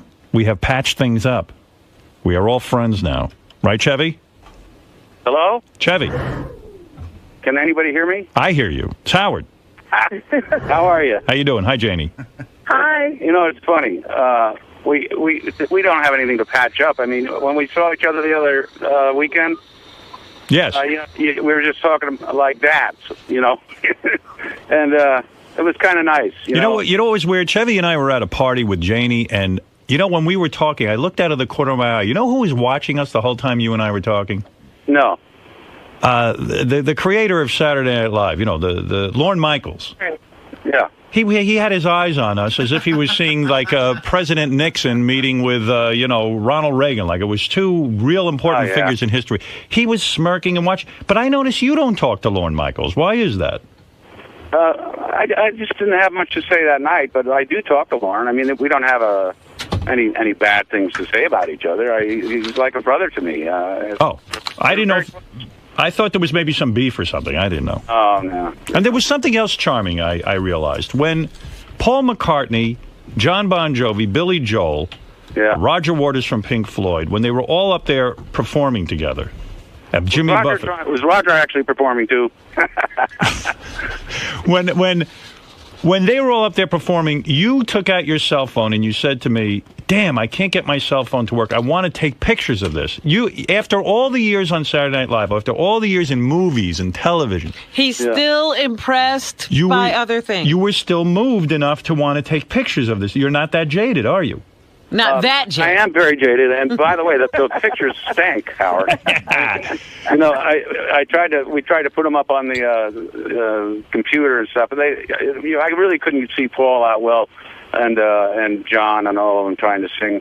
But Billy was hilarious. Didn't you think it was funny when he did Elvis Presley? Yes. Nobody could see him, but he was doing Elvis. It was fun. It was really something really to see. We saw a once-in-a-lifetime event, but I would have thought Chevy would have been like, you know what, I've had every... This happens every day. I mean, the years on Saturday Night Live, the year that you did on Saturday Night Live, all the big stars used to come on, but he was not... But, you know, you get used to that stuff. I mean, Paul, we've known Paul forever, and we see him every summer. That was special. But that was very special. Combination. It was funny how they just kept coming up with a key for him, because he didn't really want to sing. Yeah. But John Bon Jovi kept saying, what do you want, G? You want E? You want F? You know, and finally they would come up with a key for him. But he did it. You know, that was a fun party. Why didn't you get up and play? You are a drummer. You even played with Steely Dan. Why did you not get up and play with this band? I'm not a professional. You know, I don't do that stuff. Do you feel intimidated in a group like that? I don't feel intimidated. I just know who's good and who isn't. Janie, you and I hadn't spoken since that terrible phone call all those years ago on the radio. But I am really charming and wonderful, am I not? Yes, I was surprised to discover that. Yes, I thought you were quite taken with me. Not only was she taken with you, but I'm getting jealous. Yes, I think Janie wants me. Uh-oh. Yes. She wants you deeply. There'll be another feud now. That would be really ironic. After all these years, I ended up sleeping with Janie, and Chevy got jealous. That would be really, really good. Now, I want to tell you something, Janie, and this is a tough question. But what is it you like about me best now that you know me? That you seem to be a nice guy. Right. I told you I was. I tried to explain that. Janie, you are involved in a charity. It is the 4th annual Chevy Chase Green School auction. You're trying to raise money for good causes, and I have contributed. I have offered, up there on the website right now. Yes, you're there. And we really thank you for that, Howard. Yeah, so there is a tour of our studios, and you can come in and hang out with us on the air. We're offering that as a charity item on this website. And what is the website exactly? It's called CharityBuzz.com. CharityBuzz.com. And you can bid on a chance to sit in on one of our shows, take a full studio tour, or bid on many other exciting prizes. In fact... And wait a minute, what is this for? I mean, you could have It really is for Chevy, actually. It is Chevy's gonna raising keep, money for Chevy? Chevy's going to keep all the money you told me privately. directly into my pocket. But you can bid on a quiet evening with OJ in Vegas. I don't know, whatever. How much does that go for these days? Chevy, what do you think of something like that? I mean, here's a guy who got away with murder, and you would think he would lay low, but yet he seems to have some sort of addiction to being on the front page of the paper. Will he go to jail? I believe he is in jail, and I believe that he might go to jail for much longer. I'd appreciate it if he would go to jail, so we wouldn't have to hear about him. That's right. Now, let me tell you what I am going to bid on. On your website right now in this charity, and I do want to hear what this is for, but there is a chance to actually hang out with Cameron Diaz for a day. Is that correct? We've got to get that one. Yeah, explain that to me. I get to sit at her movie? You'd hang out. I wouldn't. But the fact is... The fact is, Cameron's a sweet and a lovely girl who believes very deeply in the same stuff that you do and I do, and she really gets as funny as we are on the air or whatever. That in real life, you're a thoughtful guy, and don't lump me in with that. Huh? Don't lump me in with that. Because we're going to buy that and send AA to hang out with Cameron. I do lump you in there. I've talked to you. I know what you're like. I know that you're a family guy and a good guy. And the fact is, you know how the environment has gone pot. It's really, this is a big deal. Yes, it is. To be involved in this is a big deal too, because your persona doesn't seem to lend itself to this kind of thing. But the fact is, what you're doing is a tremendous favor to us. Well, no, I am a very vocal. I was a big fan of Al Gore. I think he is the president. You've been vocal on the environment and for a long time. I've been vocal on the environment, and I like what you're up to doing. I'm glad that one of the items is our, studio tour and sitting in on the show. But I am very intrigued with the Cameron Diaz item. Where She's really going to deal with people. Get in there and bid on it. Yeah, I mean, Chevy and Janie actually really nudged a bunch of good celebrities. Yeah. I mean, this is a website where you can get dinner with Bill Clinton. Really? Yeah, you can play tennis with Chris Everett. You can spend the day on a movie set with Cameron Diaz. That's the one I'm very attracted to. I might go for the Bill Clinton. I like that. You'd have to be with me too, Robin. Now, Chevy and Janie, is it true that with Cameron Diaz, I mean, that she really has to hang out with us? She just can't blow us off. No, that says hang out on the set. Yeah, but if it were you, she'd hang out with you. But if it was somebody bidding, what you do is be on the set. You'd certainly meet her and have pictures and all of that stuff, but she'd be working too, and you'd watch the work. So you can't go into the trailer with her and try to seduce her. Yeah, you're not going to be her shadow. There's no. Go into the trailer and wash her underwear. How much to bang her? Yeah. Artie, you want to bid on banging Cameron Diaz? I mean, that would raise a lot of money. I mean, if the prize was to actually have sex with Cameron Diaz. Has any charity ever offered that? I'd pay $100,000 for that. Chevy, isn't it true if Cameron Diaz really cared about the environment, she'd have let one of my listeners have sex? You have to use your visa, I think. That is correct. Now, so this is for a good cause. It is to help the environment. You guys have been doing this for 4 years. Up on CharityBuzz.com, not only do you have the right to come down to our studio if you get this in the auction. Now, has the bidding started? I'd like to come down sometime and see your show. Yeah, well, come on down. That'll only cost you. If you bid, you will be in on it. Okay, I'll bid. I'll bid. We'll go up against each other. All right, so this is a very good cause, and you have all these different items. And how's the marriage between Chevy Chase and Janie going? Are there ups and downs, or are you two still madly in love? It's amazing, Howard. I mean, to be honest with you, it's rare that you get marriage that lasts, 27 years. Yes. That has always been just, we love each other very much. You left Saturday Night Live, I believe, from what I've read, and you can correct me on this. You left because you fell in love with Janie. Janie wanted to live on the West Coast. No. That was wife another number girl. 2. I'm wife number 3. You are? Chevy's been married 3 times? I was married in the 60s for a short period of time to somebody I don't remember. And and then for an even shorter period to a girl for about 9 months or so as I left Saturday Night Live. How did that? Now, wait a minute. Tell me about this second marriage. You're saying he changed his whole life for her, and Yes. it only lasted 9 months? Chevy, that's crazy. She wouldn't leave L.A. Oh, she wouldn't. And you went there and you left Saturday Night Live. Everybody but me knew that she was the wrong girl. And nobody told you. Your parents didn't tell you. No one advised you. Parents didn't have a hell of it. Well, did anyone say anything to you ever? No, nobody wanted to be. Lauren was not confrontational about that stuff. He was just a good friend and a close friend. And I know that he would like me to have stayed. Had he really reached out and said, "Jeff, this girl's wrong for you. I need you," I would have stayed. But you would have. That's not the way Lauren is. He's a very giving and supportive fella, and I don't think he wanted to lose me at that time, and I didn't really want to leave, but I was very much in love. But when the marriage ended after 9 months, did you say to yourself, "Oh, for Christ's sake"? I mean, I left Saturday Night Live. I might have had a fun second season. What was I thinking? I mean, that had to drive you insane.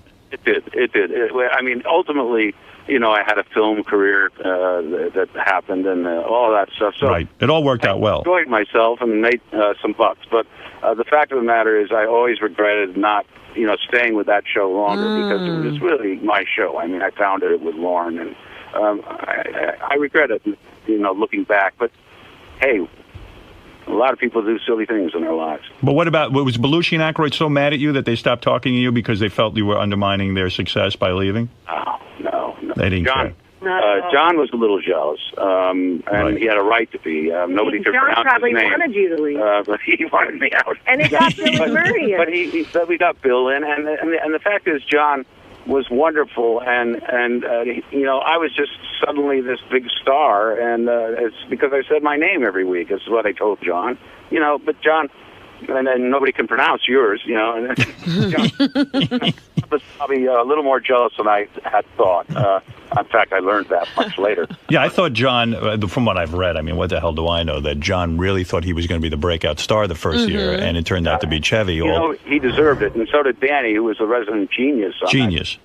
But the fact is, it happened the way it happened, and I said my name every week. People knew who I was, and there's no accounting for that stuff. The fact is, John did become a big star. That's what he wanted. But he abused himself a little too much. Yeah, real sad. But so how soon after did you meet Janie, or did Janie break up the second marriage? I met Janie on a really great movie that I was making, and she was a production coordinator, and I was on the movie. And you seduced Janie as you were the star. What film were you working on at that point? Under the Rainbow. Oh my goodness! Under the Rainbow with all the midgets. Yeah. Something. Everybody on that film was on drugs except for me. Including Billy Barty? Not the great Billy. Not Billy Barty. Maybe not Billy Barty, but Chevy. Well, you don't know. With 150 little people, who are, you can't tell really. Chevy, you saw Janie on the set. She obviously was attractive. Yeah. And how long did it take you to get her in your trailer and seduce her? I never did anything with her in my trailer. I did it immediately in the office. In the office, you nailed her. I was very polite, and I took her out on a golf cart one day for a little tour of the studio grounds and got lost and got sort of embarrassed. But we went out for a couple of dates, and I don't know, somehow she liked me. The first time he asked me out, he said, he came over, and it was for the premiere of Seems Like... Well, actually, it was like the third time, but the other times didn't... I don't know, he kept trying to get me out. And anyway, he came over and said, I've got this premiere of my film, and... sorry. Anyway... Yeah, but Janie, this is a man who's very famous. You must have been completely bowled over that he picked you out. And there was pressure, I would imagine. Were you of the opinion that, he's just going to mess me around? Didn't you think... He said, listen, Goldie's over in France right now, and someone else is going to go with me, but they don't feel well. Would you go with me? And my response was, not if I'm third choice. So did you put out, Janie, did you put out quickly for Chevy is the question? No. How long did it take Chevy to get in your pants? It took me, it must have been, 4 or 5 hours? Was it 5 hours? Was it that many hours? That must have been insufferably hard for you, Chevy, to wait 5 hours. Chevy, were you a ladies' man back in high school? I imagine you were the popular guy with your gift. I was very extremely gay at that time. You were. And then when did you stop being gay? I stopped when I realized there were girls. Oh, now, but Chevy, you had your share of famous women before Janie. You got all that out of your system, right? As far as you know. Yes. I mean, didn't you make love, if I may ask, Janie, and did you make love to Cheryl Tiegs? Who? Cheryl Tiegs. I don't know. The famous model? Never met her. Really? Yeah. Oh, someone did you get your share of famous women before you married Janie? I may well have had some dalliances with people who had a good name. You did. Janie, did he discuss every one of them with you? Did he brag to you on the first date, Janie, how many women he had and gave you a list of names? I wouldn't have been impressed. It would have worked against him. Right. So you don't want to know the women he's made love to? No. Janie, you've never asked him in the privacy of your own home? In the privacy of our own home. She's never asked me. We don't talk about that stuff much. I brag to my girlfriend all the time. I tell the dogs. Yeah. But you tell the dogs? Yes. To anyone who will listen, but you don't regret having gotten married, even though you had to walk away from that kind of exciting sexual life. Man, I've got the best girl in the world. Oh, I like this. Very nice. You two are a good couple. I am. Yeah, we could tell how solid you were from that phone call. Yeah, you even stuck up for each other. Yeah, we love each other a lot. Well, I'm very happy for you, and I'm going to tell you something. You were always good friends with Gerald Ford. I am one of the few people who will say this. I thought Gerald Ford was a good president. Underrated. Underrated. I do, and I've always said that. He was a sweet guy, actually. Yep. I liked him. Now, you got to check out this 4th annual Chevy Chase Green School auction. You two ought to come in one time so I can really get into this sexual... Oh, God. You know what? We will. And that's a tape, man. Do you have got to get out now because we got to go do this show. But you're doing Martha Stewart's show? I got to thank you so much for doing this for us. All right. Thanks, Chevy. Thanks, Janie. Thank you. Bye-bye. Bye-bye. Bye. Bye, guys. Who would ever have predicted that? Oh, this is crazy. Well, that's what happens. You hang around long enough. Stay here and it'll happen. He actually called me the other night and left the funniest phone message I've ever heard a human being leave. Really? Yeah. I was laughing out loud. And I don't do that often. If he comes in, I should save that message so that I could get his permission to play that for you. I would love to hear that. He accuses me of being a Jew. He How dare he? Accuses me of wrecking his career. It was the funniest thing I ever heard. Up next, by the way, and this is even more exciting, Kathy Lee Gifford is going to come in here and lick my balls. Nice. Well, we haven't been here that long, have we? No. I don't think we'll ever be here long enough for that. How long will that take? You know, Artie, I also want to find out, and I'm sorry I didn't do this just now, but I want to know if he remembers working with you. Well, it's funny. When did you two work together? Dirty Work. Yeah. Oh, he was in that too? He came up. He was up in Toronto working with us for about 2 weeks, and one of the greatest nights I ever had was there was a pool hall that we used to go to all the time in Toronto. And when the first night he came up there, me, Norm, and Chevy Chase, and Norm's assistant, Lori Jo, we went shooting pool. Norm and Lori Jo bailed, and it was just me and Chevy Chase shooting pool together. Wow. For about an hour, and then we walked back to our hotel, and I was just asking him questions about Belushi, just picking his brain about stuff that I wanted to know about, and he was so nice. He talked to me for 3 hours together by ourselves. He probably does remember that. But then, he did so much funny shit in that movie that they cut out, just physical stuff. Yeah. And, he was a nice guy to me. Wait a second, Artie, I have to interrupt you. Billy Crystal's on line 3. And he busted Saget's balls in the most funny way. Billy Crystal, have we made up with him? Is he all right with us? I don't think he's all right with me. He's Jim, never going to be all right. Jim, you're on the air. Hi, how you doing? Hey, now. Hey, I think the viewers kind of want to know how you guys reconciled. I mean, for those of us that aren't quite up to speed without maybe airing too much of the dirty laundry. Well, no, I can give you the quick update. What happened was Chevy called. This is funny. And this actually is really interesting story. Gary reminded me of this. There was a time when Chevy and I were going at it so badly. And he was just furious with me, and I wasn't too thrilled with him. Yeah, and he didn't back down. He kept firing. He kept firing, and it got really ugly. And Stuttering John was on him, and a lot of the fans were really blasting him good. And they, the fans. One thing about our fans, boy, they stick up for us. And when the going gets tough. So anyway, Chevy, in the middle of it, called Gary in the office, and he said, "I need to speak to Howard." And I said to Gary, "I ain't speaking to him."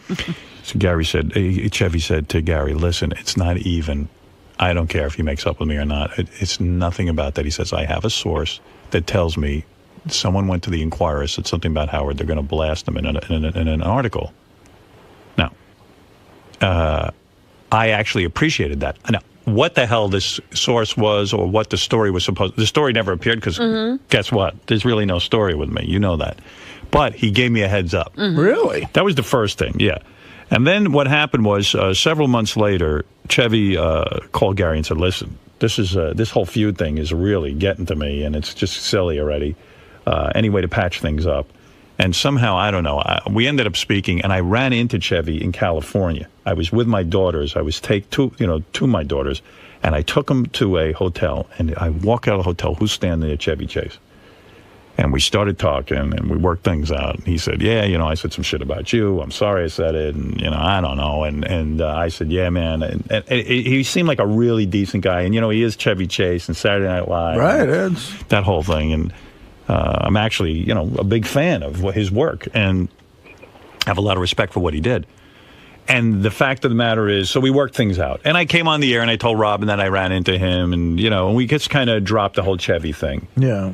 And and it's been a slow, sort of, so warming. I got invited to this party this summer that I told you about on the air, and all of a sudden I see Chevy and Janie walk in. And Janie, I've never reconciled Right, with. no, there were never any discussions with Janie. Janie was still angry from the phone call. I'm standing there at this party with my daughter. I'm talking to Bruce Springsteen, and now all I'm doing is focused on Chevy and Janie coming in. And I'm is watching, that woman going to attack me? Yeah, I'm watching, and the two of them see me, and they get into a huddle, and they start talking. And I'm thinking to myself, they're probably saying, maybe we're going to leave, or I didn't know what, or we're going to go confront him, or what. I didn't know where things stood. Janie was just waiting for this opportunity. And then as the party went on, Chevy came over, and we were talking, and all that, but Janie wouldn't come over. Well, later on in the party, Janie did walk over, and she said to me, "Hey, Howard, what's happening?" And blah, blah, blah, blah. I'm Janie Chase.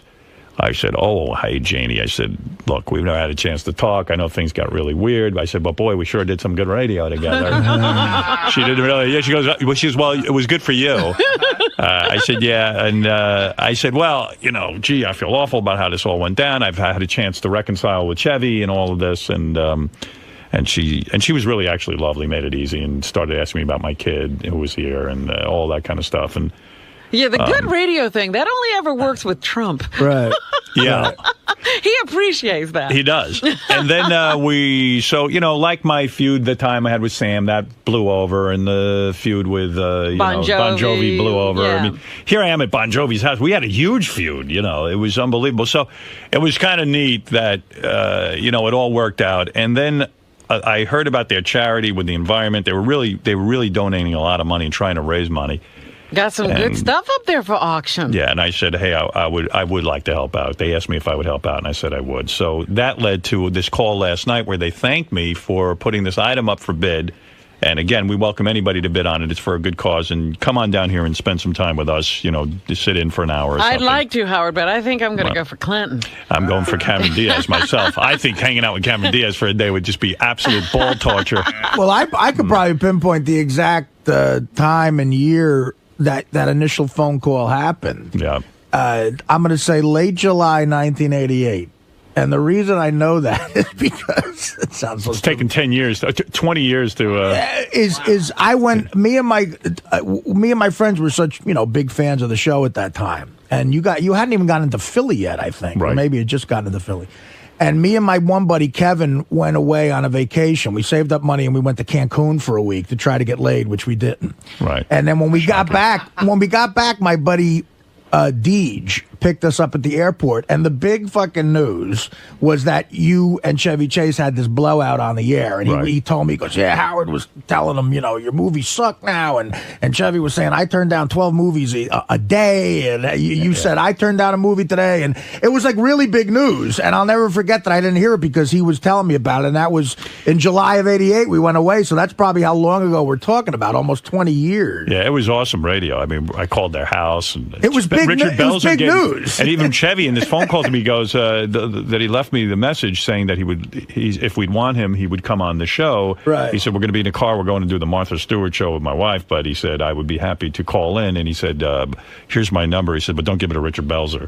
So, like, that was 20 years. Belzer was like, gee, I didn't think Chevy would mind us calling him. Right. That was, he made a terrible blunder. Yes, Fred. My question is he still mad at Belzer? He could be, because he did reference Belzer. I don't know. He did? So funny. And him and Belzer have a big history together. They were, you remember that movie, The Groove, too? Yeah, that Channel One? Oh, yeah. They were together working, doing comedy before SNL. Belzer he thought that Chevy would actually have a sense of humor, and he would get it. And Belzer considered Chevy a really good friend. Right. Anyway, so, here's 20 years it's taken to get this thing on track. But nevertheless, the Chases are doing this 4th annual Chevy Chase Screen School auction. And they go to CharityBuzz.com. Notice we haven't had Belzer on the show. That was Chevy's demand. And as you remember, Howard, yeah. as you remember, Norm had sort of asked you or begged you or whatever to be in Dirty Work for a day. And when I signed on, Chevy Chase was officially on to do the film, and you were a possibility, at least in their head you were. And I was like, wow, that's going to be fun. I'm coming to the set that day. I was crazy. Yeah. It's been such a good source of contention for so many years that who knows what will happen in the future. It'll be great. Yeah, you never know. All right. Hey, thanks, man. That's sort of the brief history of how this all went down.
Yeah. Good morning, everybody. Have to clear my throat. Baba Booey was in some weird clearing throat thing today when he was explaining to me what was on our agenda. Every minute he was like, uh-oh. But a lot of phlegm. Oh, I was going to throw up. It's that time of year. It's phlegm time. Boff, I'm having a hard day. He announced it? Because No. even I'm like a little dry this morning. Oh, no, Yeah. you got a cold. No, it's just I didn't have any moisture. And Too many berries. Too many berries. You need to eat something.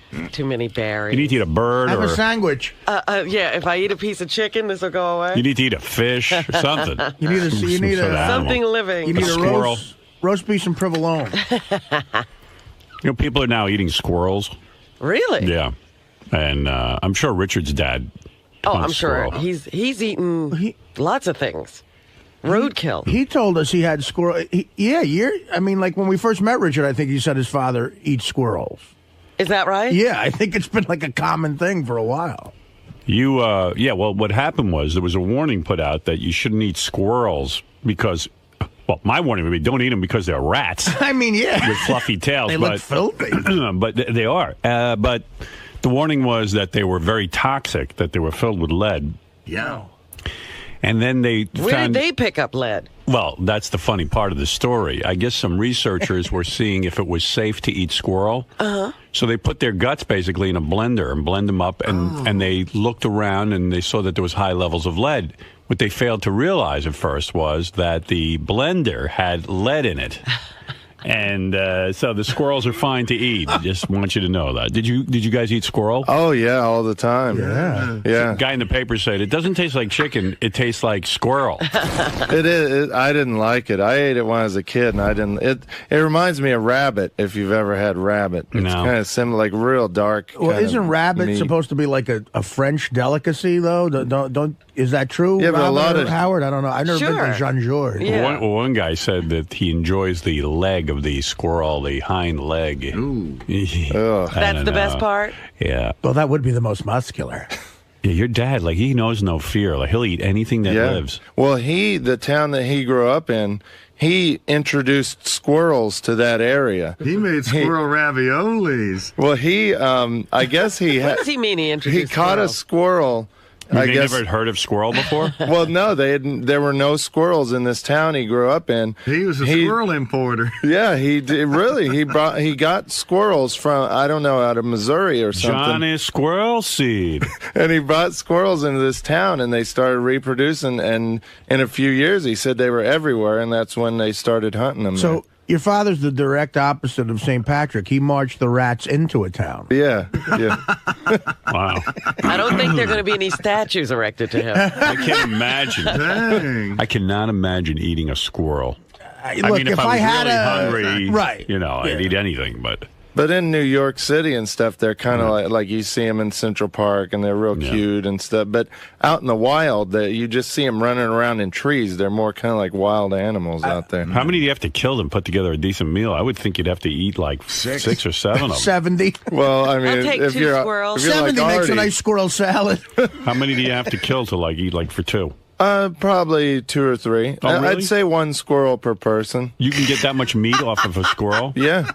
Wow. They're a little meatier than they look. No kidding. I would be more ashamed of that than cannibalism. Yeah, I'd rather eat a person. I just saw a documentary about the Donner Party. Right. And for years their family wanted to prove that no, they didn't eat the other people.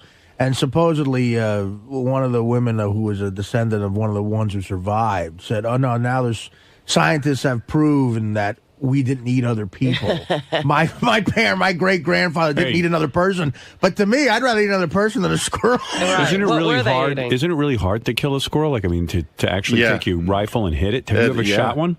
I haven't, but my dad does. You said your father's a great shot. Yeah. And your dad can hit it from how far away? Well, they're probably about 20 to 25 feet up in a tree. Headshot? And well, no. If you hit him in the body, it's almost like all the meat's gone. But yeah, it'll kind of ruin the meat. But yeah, it'll still knock him out of the tree if you hit him in the body. But you want to try and get the head. But what are you using? Probably a 308 or something like that, like a rifle or a 22. But your dad can hit a squirrel on the run? Mm-hmm. Wow. My dad has amazing eyesight. Like, we'll be driving down the road, and he can see a squirrel out of the corner of his eye in a tree that's like half a mile away. And will he run out of the car and kill it just so he'll have dinner that night? No, not usually. He'll just say, "Hey, look over there. You see that squirrel?" Or he'll see a deer from a mile away without even, just driving down the road He's a real off hunter. the side. Yeah. That's his thing. Like, he notices animals all around him without even looking for them. Well, who do you think would be better at survival, Chuck Zito or his dad? Who do you want, if you're stranded in the woods? Yeah. Yeah, I think you want Richard's dad, but in an urban setting, you want Chuck Zito. Mm-hmm. I think Chuck... They're different kinds of animals. Yeah, because Chuck will organize people and get them doing everything for him. I think Chuck will have better stories, too. I'm Richard's father. He's got some great stories, I bet, He's got some wild ones. Richard, grab the wheel. I'm going to get us dinner. So, did your dad ever pull over and go, "I'll get dinner," and then just shoot some stuff? Not really, because he's more of a sportsman. He'd go, if he sees it on the side of the road and goes to get it, that's not really a sport. He'd rather go out in the woods and spend a day, going after the animal. That's more sportsman-like. Oh, wow, that's cool. Does he have certain rules of fishing, too? Real rules. No, not really. Not fish aren't like the same. Fish aren't as hard to get. Me and a bunch of my buddies at the Jersey Shore when I was in high school, we had this rowboat we took out by the Barnegat Bridge, and it was nighttime, and we would shine a flashlight on the water, and the crabs would swim up to the light, and we'd net them. And we got busted. The Coast Guard came and said you can be arrested for that because it's not sportsmanlike. Yeah, there are rules that you got to give fair. It's not fair to the crab. And there's something called noodling that's only legal in Oklahoma. You told us about that. Where you go and grab the catfish out of their holes in the water when they're spawning. They're like laying their eggs in these holes in a certain time of year, and people can go reach into these holes, feel around, they'll feel a catfish and grab its mouth and pull it out. No. Sometimes the catfish are like 80 pounds, and there's people in Kansas you'll see with their fingers missing, or in Oklahoma with their fingers missing, because they reached in and grabbed a turtle, Wow. Happened there. But imagine losing your finger to a turtle. So that's what all those missing fingers are about. Yeah. I was wondering. I knew what the missing teeth were from. I didn't know what the missing fingers were from. Usually noodling, I thought they were all shop teachers. Yeah, your old man's something else, man. Yeah, no, I mean, that's the guy you want, like your father was in Vietnam, too. So that's the kind of guy who goes. Like, they get these tough motherfuckers out there. But then when they get back from Vietnam, they all move to, like, Kansas and get in the rural area. Then they can still hunt and still kill shit. Well, when I was growing up, all I ate was catfish because he fished all the time. Quail, we ate a lot of quail because he loved to quail hunt. Pigeons. Raccoon. We never ate pigeons. They were too much. I mean, pigeons, I think, carry a lot of disease. Mm-hmm. So we never ate pigeons, but just all wild game. That's what we lived on when I was a kid. Raccoons is the one that I cannot believe. Yeah. That just looks like nasty shit. It's actually you might as well be eating a ton of squirrels. That's horrible. The squirrel is a little nastier than raccoon. Should Dad and Mom ever go to the supermarket and just get like a steak or something? Oh, yeah, they do that too. Yeah, like my dad makes an awesome hamburger too, but just it's so much cheaper and they love the sport and of hunting and fishing. What do you mean? What does your mom do in all this? Oh, you never watched the special on his family. No. She's got a huge part in this. I mean, the dad goes out and kills it. He takes it back to this house of horrors, the barn, and then that's where he skins them. And then you can watch that whole there's a special on Howard TV. I don't know if it's still up there because we rotate shows a lot. But there was one with Richard's parents. And then the dad skins him. And once he skins him, then it's over to Mom. Mom prepares the whole thing, cooks the whole thing. I mean, she spends all day on it because, you got to get that squirrel and raccoon taste out of that meat. I mean, you just can't fry that up and eat it. Is that right? Yeah, she stews it for the whole day. There's onions. There's all kinds of crap. Beer. Sometimes you put it in beer. Yeah, you spend the day trying to get rid of the fact that you're eating a raccoon. Right. You know what I mean? You got to get rid of what it is to get it down. It's vile. I like to use cast iron. It seems to cook a little faster than your fancier stuff. Cut it down in smaller pieces. It cuts even faster. Okay, I'm going to cut up about half a cup of onion, stick in there, and some garlic powder, a couple of bay leaves. There we go.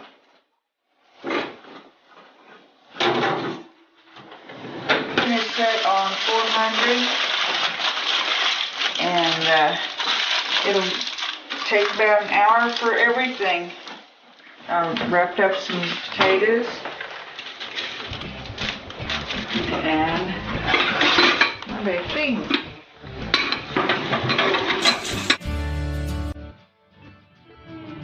We're going to shred this. That way incorporate all the barbecue sauce into it, and it looks more like barbecue beef. And I have fooled a lot of people by telling them, by not telling them it was pink.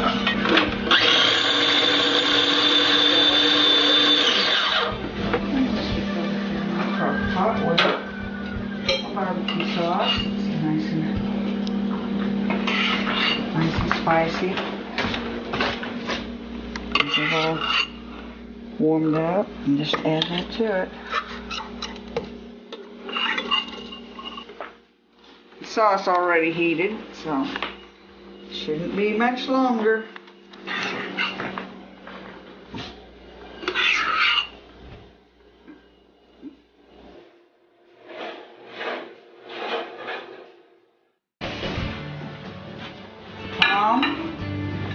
And then serve.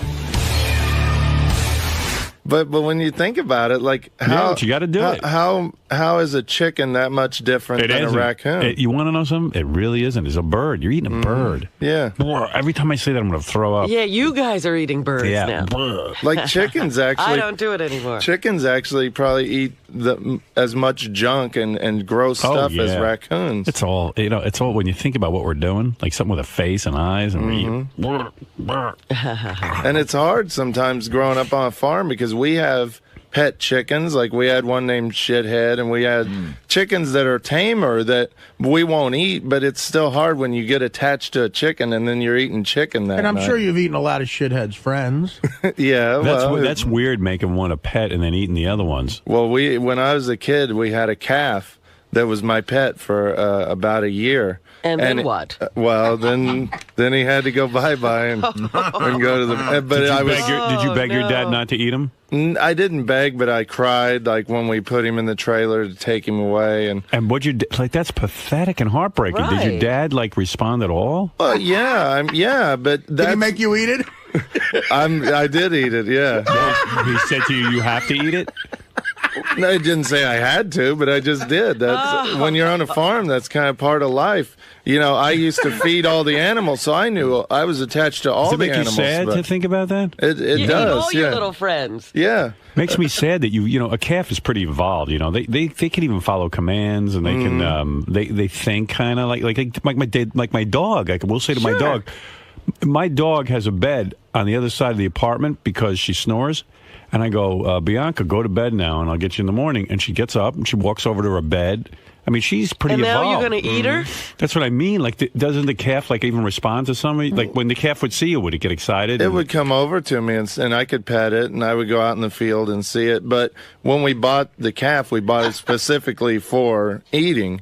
It wasn't bought. If it was bought as my pet. How old were you? You were a little kid. I was probably 10 or 11. Yeah, you don't understand that. Yeah. You see this wonderful little creature. And could you imagine eating Bianca? Yeah, that's what I mean. I mean, one day we go, well, we're hungry. But I wasn't as close to this calf as you are to Bianca. Right. But it was something that I would go feed every day and pet. And, usually you're not petting your food before you eat it. Yeah, man, that's tough. Yeah. That's a hard When you one. talk about what chickens eat, that special I saw on Killer Ants, they got into this village and they got into the chicken coop, these ants, and the chicken were eating all the killer ants. They'll eat anything. It's true. I mean, there's Did the calf have a name?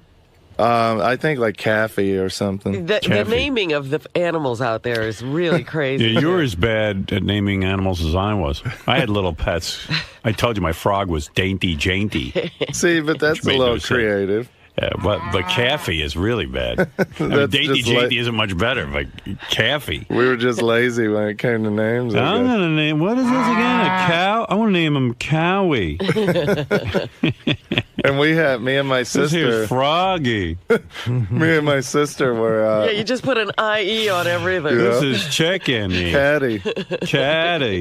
Me and my sister were in 4-H, so we'd get hogs every summer to raise for the county fair, and hogs are the same as cows. Like if you raise them, they get kind of tame. And they say pigs are very intelligent. Are smarter than dogs. Yeah, they're great pets, but these hogs would get huge. I mean, several hundred pounds. So we couldn't really keep them as pets, but we'd take them to the county fair and then show them like at a show where we win ribbons. But then it was so sad because at the end of the county fair, all the big trucks come in to take the pigs away. And you see just all these kids that are so sad that their hogs are going off to the slaughterhouse. It was like Schindler's Pigs. It was. It's and really did you feel sad. like, gee, maybe I could save one of the pigs? Or well, I mean, I couldn't do it.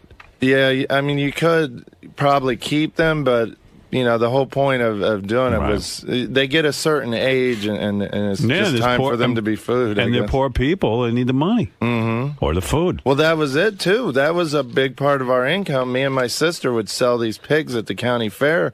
They'd bring like $250 a piece. And so me and my sister each get $500. That's a lot of money. Lot of money. Plus, feeding a pig is really expensive. Right. I mean, you can feed them scraps and stuff too, but mostly we'd buy these big feed bags that were really expensive. Yeah, so you got to make a return on your investment. Yeah. Bacon tastes too good to save those pigs, man. Yeah. Oh, boy. That's tough, man, eating your pet. Seems like a lot of hard work just to, It's the a different lifestyle out there, definitely. When you ate Caffey, were you like thinking the whole time, this is Caffey? No, not really. I mean, I was a kid, so after a week or so, How long before Caffey hit the table? Probably a week, I guess. Oh, really? Yeah, I can't really remember. And then it took a week to eat Caffey? No, my dad wouldn't kill it. He would they took it to the Butcher? Butcher, yeah. And your dad wouldn't kill Caffey? He would pay someone to do that? Yeah, I mean, I'm shocked. Yeah, he can't. I don't. He doesn't know how to kill a calf? No, that's like brutal. I think I don't. Most people can't do something like that. Yeah, but then you got to pay some dude. Your dad didn't have a lot of money. Yeah, but it was a lot cheaper than buying the beef at the store. That's why we did it, because the butcher didn't charge much, and you could get a ton, like a year's worth of meat off a calf, off of a cow or a calf. Yeah. Really, a year's? What do? You freeze it? We had a deep freeze. Yeah, but that's just that's a whole different thing when you kill like that. Killing a cow or like a pig, that's something most farmers don't do. They take it to the butcher to do it. Because that's like really hard to do. Real sad. Jeez. Sorry to bum you out. Yeah, man. It's kind of funny to me. It's kind of funny. But that's the whole story of Silence of the Lambs. I mean, I don't. Talk about great birthday gifts. Shuli got me the best gift of anybody. Which is? He entered me in a Bacon of the Month club. See, that's the problem with these movies, like Jerry Seinfeld's Bee Movie, and now they even like try to make bees nice little things. Like now, everything becomes like human-like when you take these animals and you start putting. Well, after I saw attributes to them, like when Babe came out, that pig was so cute. I never wanted to eat bacon again after that. I don't eat bacon. I don't eat it much. I don't eat the pigs or the cows, or it's too highly evolved for me. Chickens are probably too highly evolved. I'm starting to get turned off to that. Oh, come on. Chicken tastes good. I love it. What am I going to do? I gave it all up. It's fine. But you never... Well, you might go back. No. You know, it's funny because I had dinner with my daughter last night. My oldest daughter's like you, Yeah. She's probably eating nothing. Looking at that tofu, and then she says, I'm thinking of going back to... I don't eat tofu even. Yeah, That's too evolved for me. And she actually doesn't like tofu either. Right. She says, but I'm mostly into vegetables, but I'm, running out of things to eat. I'm starting to think about some fish and chicken. I go, I'm some father. I go, order yourself some chicken. Come on. I'd be honored if you did it in front of me. If you're going to do it in front of me. Yeah. The guys are all back here. It's like Robin's like, she like quit smoking 3 weeks ago. You know what I mean? And right. Just, all right, she's trying. You're totally going to eat that stuff again, Robin. Sure. I've gone to restaurants with Robin where we order some fish. That woman, I've never seen her have sex, but I've never seen a happier face when she's eating that. Right. Oh, I like gourmet cooking, so that's what we were eating. It wasn't a fish with the bones in and the head on. No. So you cut out fish? Did you cut out milk and cheese? Everything that comes from an animal. Now listen to her. She has a cold. I don't have really working. Have a roast beef sandwich. No. Have a roast beef sandwich. You're getting a cold. I see what's going on. Fine, we'll see. I'll be fine. What is that voice today? Kill a calf. It's my nose being stuffed out. Too many animals. From too dry air. You need all those colonics. You're still getting a cold. You need some calfy parmesan. Look, you're eating fish and chicken. You get colds. But like I go to the strip house and I'll get a big steak with the sauces and everything. It's the greatest thing ever. You never miss that. No, I never liked it as a kid. I used to gag on it. My mother would force me to stand there and eat the fucking steak. I would just. But you've had to have been to like a gourmet steakhouse, right? They had a filet mignon or something. Yeah, I don't even remember it. Mignon. Oh man, I don't even remember it. A good steak, you shouldn't have to put all the sauce on it. Well, I know I'm kind of redneck, I guess. So I love sauce. You got a nice steak at like one of these great steakhouses in New York. You shouldn't put A1 all over that room. No, I don't. Some probably one of Caffey's relatives. I know. I'm thinking about poor little Caffey. Descendant. How old was Caffey when you ate when you ate him? Well, he was still a calf, but he was probably about. I mean, I considered him a calf. I guess he was probably about a year old, maybe. Wow. It's been so long. How much did he weigh? Probably maybe 800, 900 pounds, something like that. When you would call, when you would say, "Hey, Kathy, come here. It's Richard." Yeah. Would he walk over to you? Mm-hmm.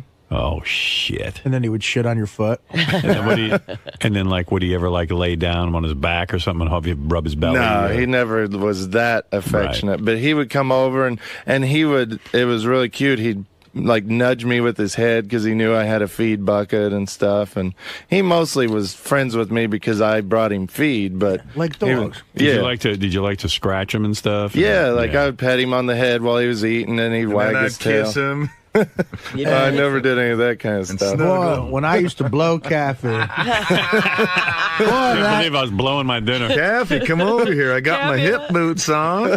Kathy, come here. You're going to taste so good with ketchup or steak sauce. And then I used to put Kathy's hind legs in the front of my boots, and when I'd fuck him, he couldn't run away. I got a feed bag and a blow job for you, Kathy. He was stump trained. I'd tap him on the head, he'd back up. There was a guy in Kansas that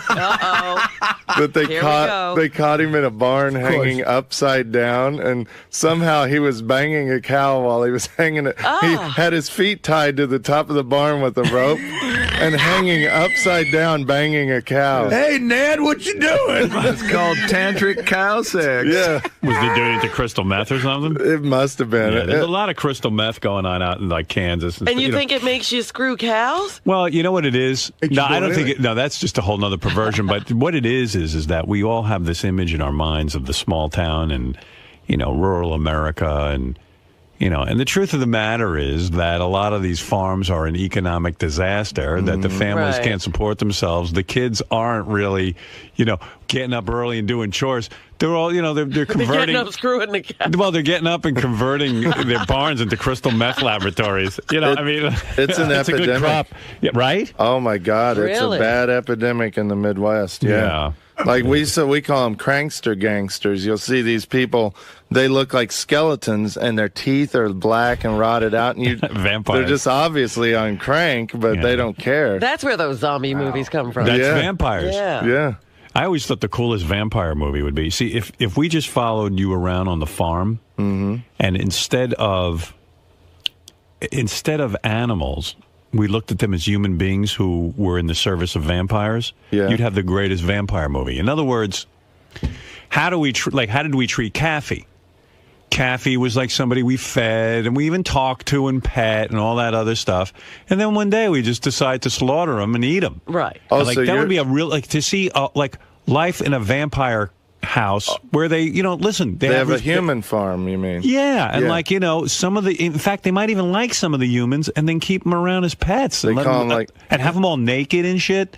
You never put clothes on a human, not if you're a vampire. So I started thinking about this. I said, I could write a really cool vampire movie. All I'd have to do is just hang out on a farm and then, turn the farmers into vampires. Yes, and the animals would be the humans. Right. What would you call the human pets? Like human-y or something? You give them names. Yeah. This is my favorite, Dracula. Oh, you call him Dracula? Yeah, because I name him after the great Dracula. He's our hero. And Dracula gets to live in the house and see all the disgusting shit, but it's not supposed to freak him out. In fact, he even eats some humans too, Dracula, because he eats whatever we eat. We give him the basic tenet of vampires is they always have human helpers. Right. And then the gift they give to the human helper is immortality. Yeah, they but I would one day convert them. My vampires would never do that. I would never convert a dog to a human. Although maybe I would. Maybe I'd say, you know what, I really like this one. Dog. I don't want to throw away. If you could, would you turn Bianca into a human if you had a way to? No, then Bianca would be annoying like all the other humans. I like Bianca because Bianca's a dog. But Bianca could live forever as a vampire dog. You see, dogs make it very easy for you to love them. Yeah. They'll do anything you say. They don't piss you off and talk back to you. Yeah. So then I was going to sit down and write Human beings are a challenge. Then I was going to sit down and write my vampire movie, and then I was too lazy. I was just like, fuck this. I ain't write no vampire. You should write a treatment or something. Treatment. I've written enough treatments. We should get some treatments for you. Yeah. Mental treatment. Electroshock treatment. I would do that on the air sometime. You want a shock treatment? Yeah. Nah. Make a list of the shit we couldn't do to you. No amputation or anything, but other than that, it's finger, fine. Maybe come on for the show. Come on. For maybe a pinky, but I play drums, so that would maybe a pinky toe. This is Richard's big day too. My God, Halloween. Yeah. I got you a gift. You did? Yeah. Here. Happy Halloween. Legends of the Chelsea Hotel. Oh, cool. There's a Thanks, supposedly the Chelsea Hotel is haunted, and there's a new book out about it. And you could. I told Richard for Halloween, which is like Christmas to him, I got him that book, and I'm gonna pay for him and his girlfriend to stay at the Chelsea Hotel. Oh, really? Oh, that's awesome. How Thanks, sweet of Artie. you. You got to let me take you out for a steak or something. No, that's all right. That's I'm fine. I'll get my own steak. Richard's in shock that your gift isn't like a goof or a gag. It's like what? I love this stuff. I know, like Sid Vicious, his ghost stabbed is his supposed girlfriend to haunt there. Yeah. Oh, is that where it happened? Yeah, he stabbed her at the Chelsea Hotel. Sid Vicious is going to be there. Yeah. And Dylan Thomas, the poet, And Kathy. when he drank himself to death, he died over there. Yeah, Kathy's at the hotel. He did 17 shots of whiskey in a row. I heard. Who? Yeah, but Dylan that's Thomas. that's another thing. Supposedly at the White Horse Tavern in the Village, this poet Dylan Thomas drank himself to death, but that's not true. That's the last place he drank, but he died in like a hospital. What if you go to that hotel and you see Kathy, Kathy's ghost? Moo. I'd probably cry. Moo, why did you eat me? Moo. They don't say boo, they go moo. And he's just like a lame ghost, like, aren't you scared of me? Not really. I trusted you, moo. You ate me with steak sauce, you hillbilly asshole. Moo. I'm sorry, Kathy. You could have been the drummer in Duran Duran. Instead, I put you in shitty bands because. Hey, I was in good bands. I put you in the band named after what you threw me into, death. We were friends. We made love. Oops, I didn't mean to embarrass you, but He was a male calf. I wouldn't have done that. Oh, asshole. really? You He was did a it in my homo asshole. You were into gay bestiality? No.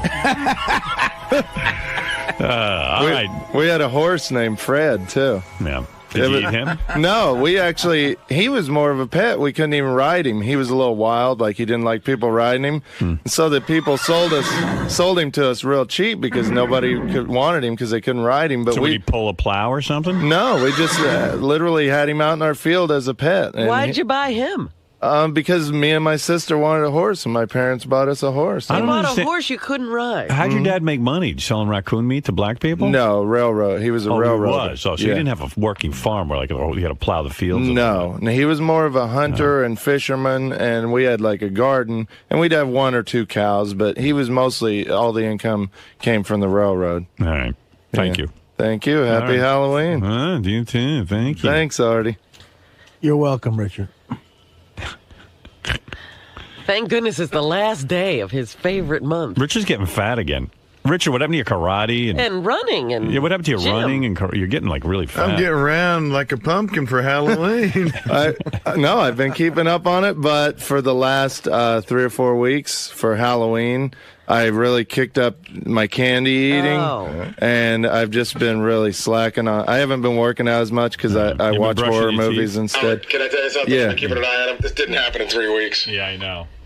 I see what's going on. He It's kicked up hard. his candy eating. It's hard, but living in New York, like I love steak and I love a good restaurant, and then on these vacations, Well, there'll be another meal. You don't have to eat every meal like it's your last. What's a He good finally restaurant? discovered new restaurants because remember, he only used to go to one. Wait a minute. Well, no, what's a that good one restaurant? closed down. The Chinese The restaurant. I girlfriend, like. they lost you. The girlfriend probably turned them on to some Opening restaurant. his horizon. Like, well, I want to hear what a good restaurant is. What's the best restaurant you've My been to? favorite is in New York City at the Ritz-Carlton in Battery Park. They make the best steak in the city, I think. So you go to the restaurant in the hotel? Yeah. Who found that? Your girlfriend? Yeah, well, she lives right by there, so we go there all the time. It's awesome. But like Citrus, I love Citrus. Yeah. I love the Strip House, all the steakhouse, Sparks, all the steakhouses. You still live on the west You go to side? Spark. Yeah. Oh. Yeah, well, you know what it is when guys like Fred before Same he deal. got the girlfriend Yeah. and then wife. Like Fred would eat at this Vietnamese deli, like every day across from his apartment in Queens. Like it was, But it was good. Had What are three you talking squares about? a day there, Right, and like yeah. would hang out. Then when his wife came in, there was a more Vietnamese deli. She started introducing him to some finer dining.